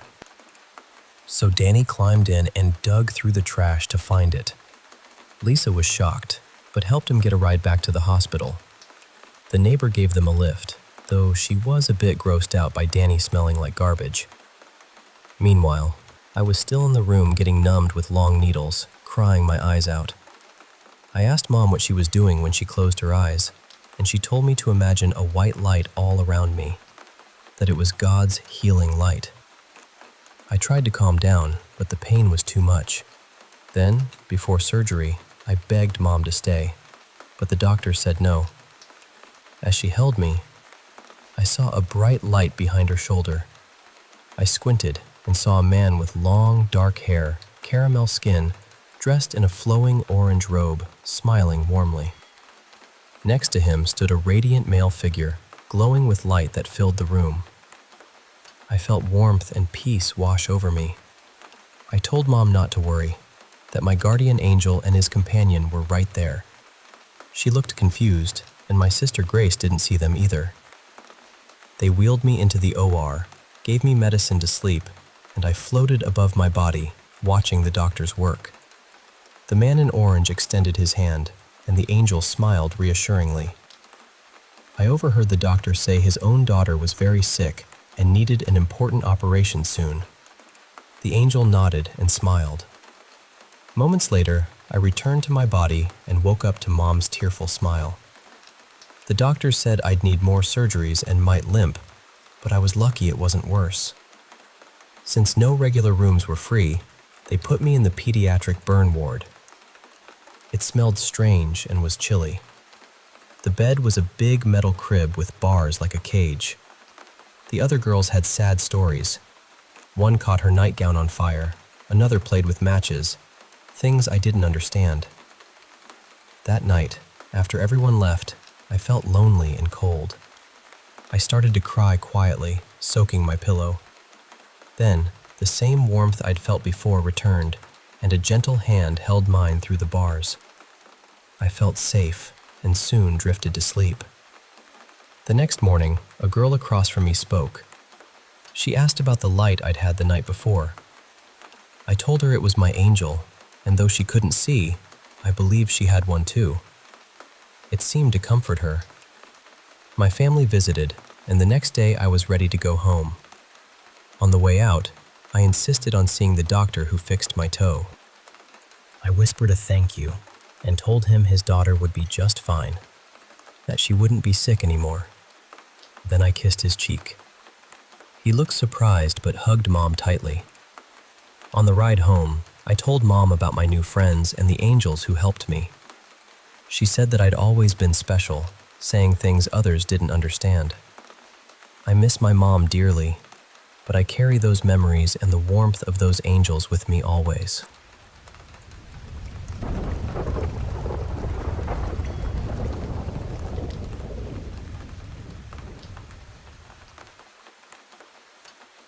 My name in this story is Anya.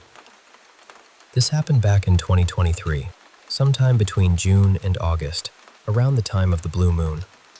I was still in college then, and one evening, my friend Mara and I were walking to one of our seniors' rooms for dinner. It was a few days after the blue moon, and I remember the two of us stepping outside and suddenly feeling something. I don't really know how to explain it. It wasn't a sound, and it wasn't something we saw. It was more like the air shifted around us, like something brushed past a part of us we didn't know could feel. We both noticed it at the exact same time, but neither of us said anything. We just acted normal.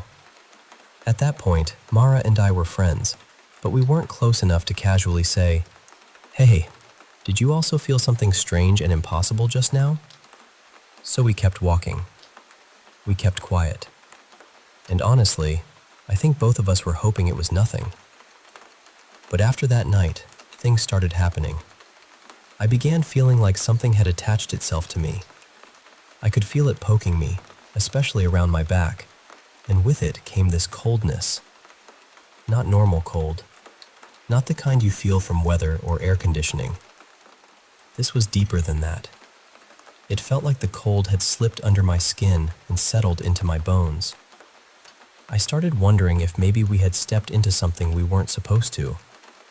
Like, for a brief moment, the two worlds had a crack between them, and somehow Mara and I had noticed it. After that, I became aware of energies around me. I never saw them physically with my eyes, but if I focused, I could see their shapes in my mind. Almost like my mind's eye was picking up what my actual eyes couldn't. At first, I genuinely thought I might be losing it. I thought maybe I was imagining things, or maybe stress was getting to me, or maybe there was something wrong with me. But then Mara started reacting to the same things I was feeling. Not once, not vaguely, repeatedly. We finally started talking about it, very quietly and carefully, like saying it too loudly would make it more real. Both of us admitted we had been scared. Both of us had wondered if we were going crazy. So we tested each other. One day, during class, I felt that same poking sensation in my back. I didn't say anything to Mara. I just sat there, trying to ignore it. Then she leaned toward me and whispered, "Does your back hurt?" I froze. I tried not to show how shaken I was, so I whispered back, "Why do you ask?" She didn't answer right away. She looked past me, toward the space behind my chair. Then she looked down, and that was the moment I knew we weren't imagining it, because in my mind, I could see someone crouching behind me, poking my back. It felt like a woman, or something close to one. Not angry, not threatening, just curious, almost childlike, like it was poking me because it could.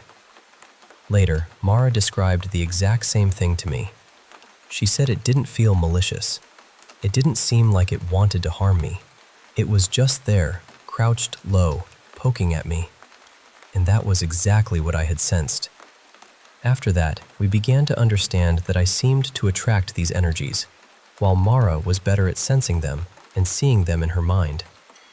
And once we noticed them, they felt everywhere.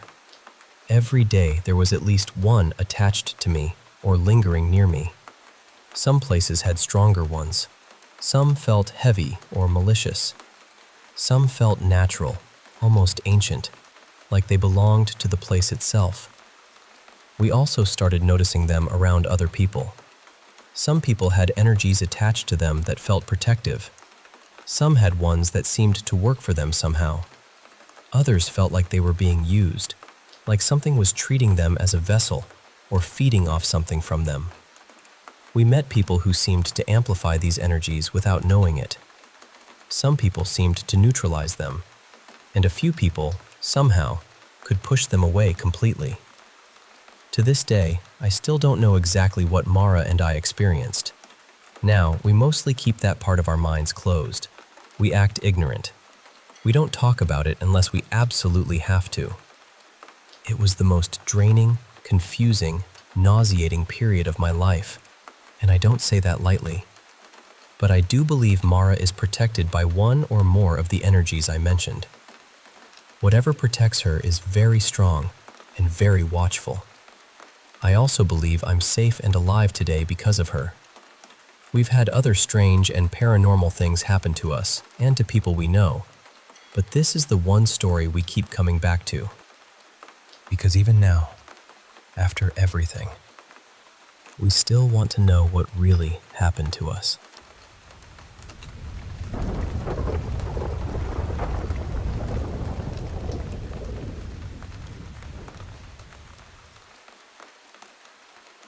I'm from Costa Rica, so just to give you a little context, everything here feels close.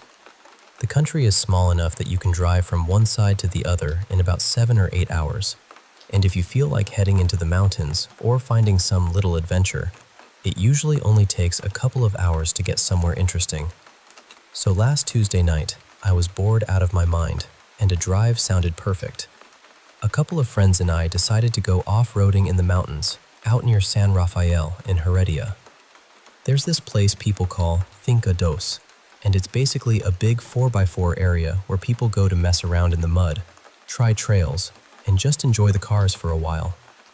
The thing is, once you get up there, it feels really isolated. During the day, there are tourist spots, reserves, and private properties around, but at night it's different. It gets quiet in a way that makes every sound feel louder.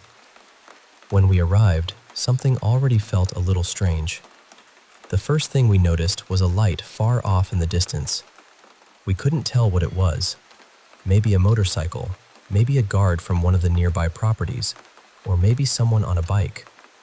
At the time, none of us thought much of it, but it stayed in the back of my mind. We spent some time driving the trails and playing around in the mud. Everything was normal for a while, until we started getting ready to leave. That's when a guy in another off-road vehicle came flying past us on the dirt road. He was going way too fast for that area, especially at night. He didn't stop, didn't seem interested in entering the 4x4 trails, and didn't even slow down like he wanted to talk or join us. It wasn't exactly terrifying, but it felt wrong. There was no reason to drive like that on a dark mountain road in the middle of nowhere. Then came the weirdest part. We were already outside the main area, getting ready to head home, when out of nowhere, a man on a bicycle came walking out from the trees. Now, people do ride bikes around there. That part isn't impossible. But this was around 11 at night, on a weekday, deep in the mountains. And what really bothered me was that he was completely clean and dry. That area is known for mud, off-road trails, and mountain biking paths. We had been out there long enough to know that anyone coming through those trails should have had at least some mud on them. But he didn't. He had lights, a helmet, and protective gear, so he looked prepared. Still, it felt like he had just appeared. Not arrived. Appeared.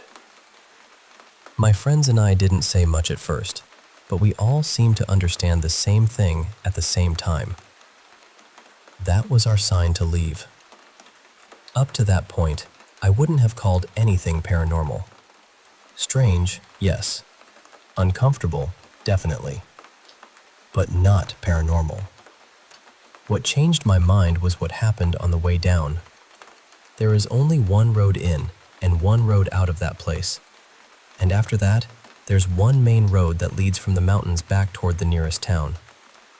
We drove slowly enough to be careful, but fast enough that there's no way someone on a bicycle should have disappeared ahead of us. And yet, we never saw him. Not on the side of the road, not riding downhill, not stopped anywhere. Nothing. A guy on a bike should not have been faster than a car on that road, especially with all the curves and sharp turns. But somehow, he was just gone. And that's the part I still can't explain.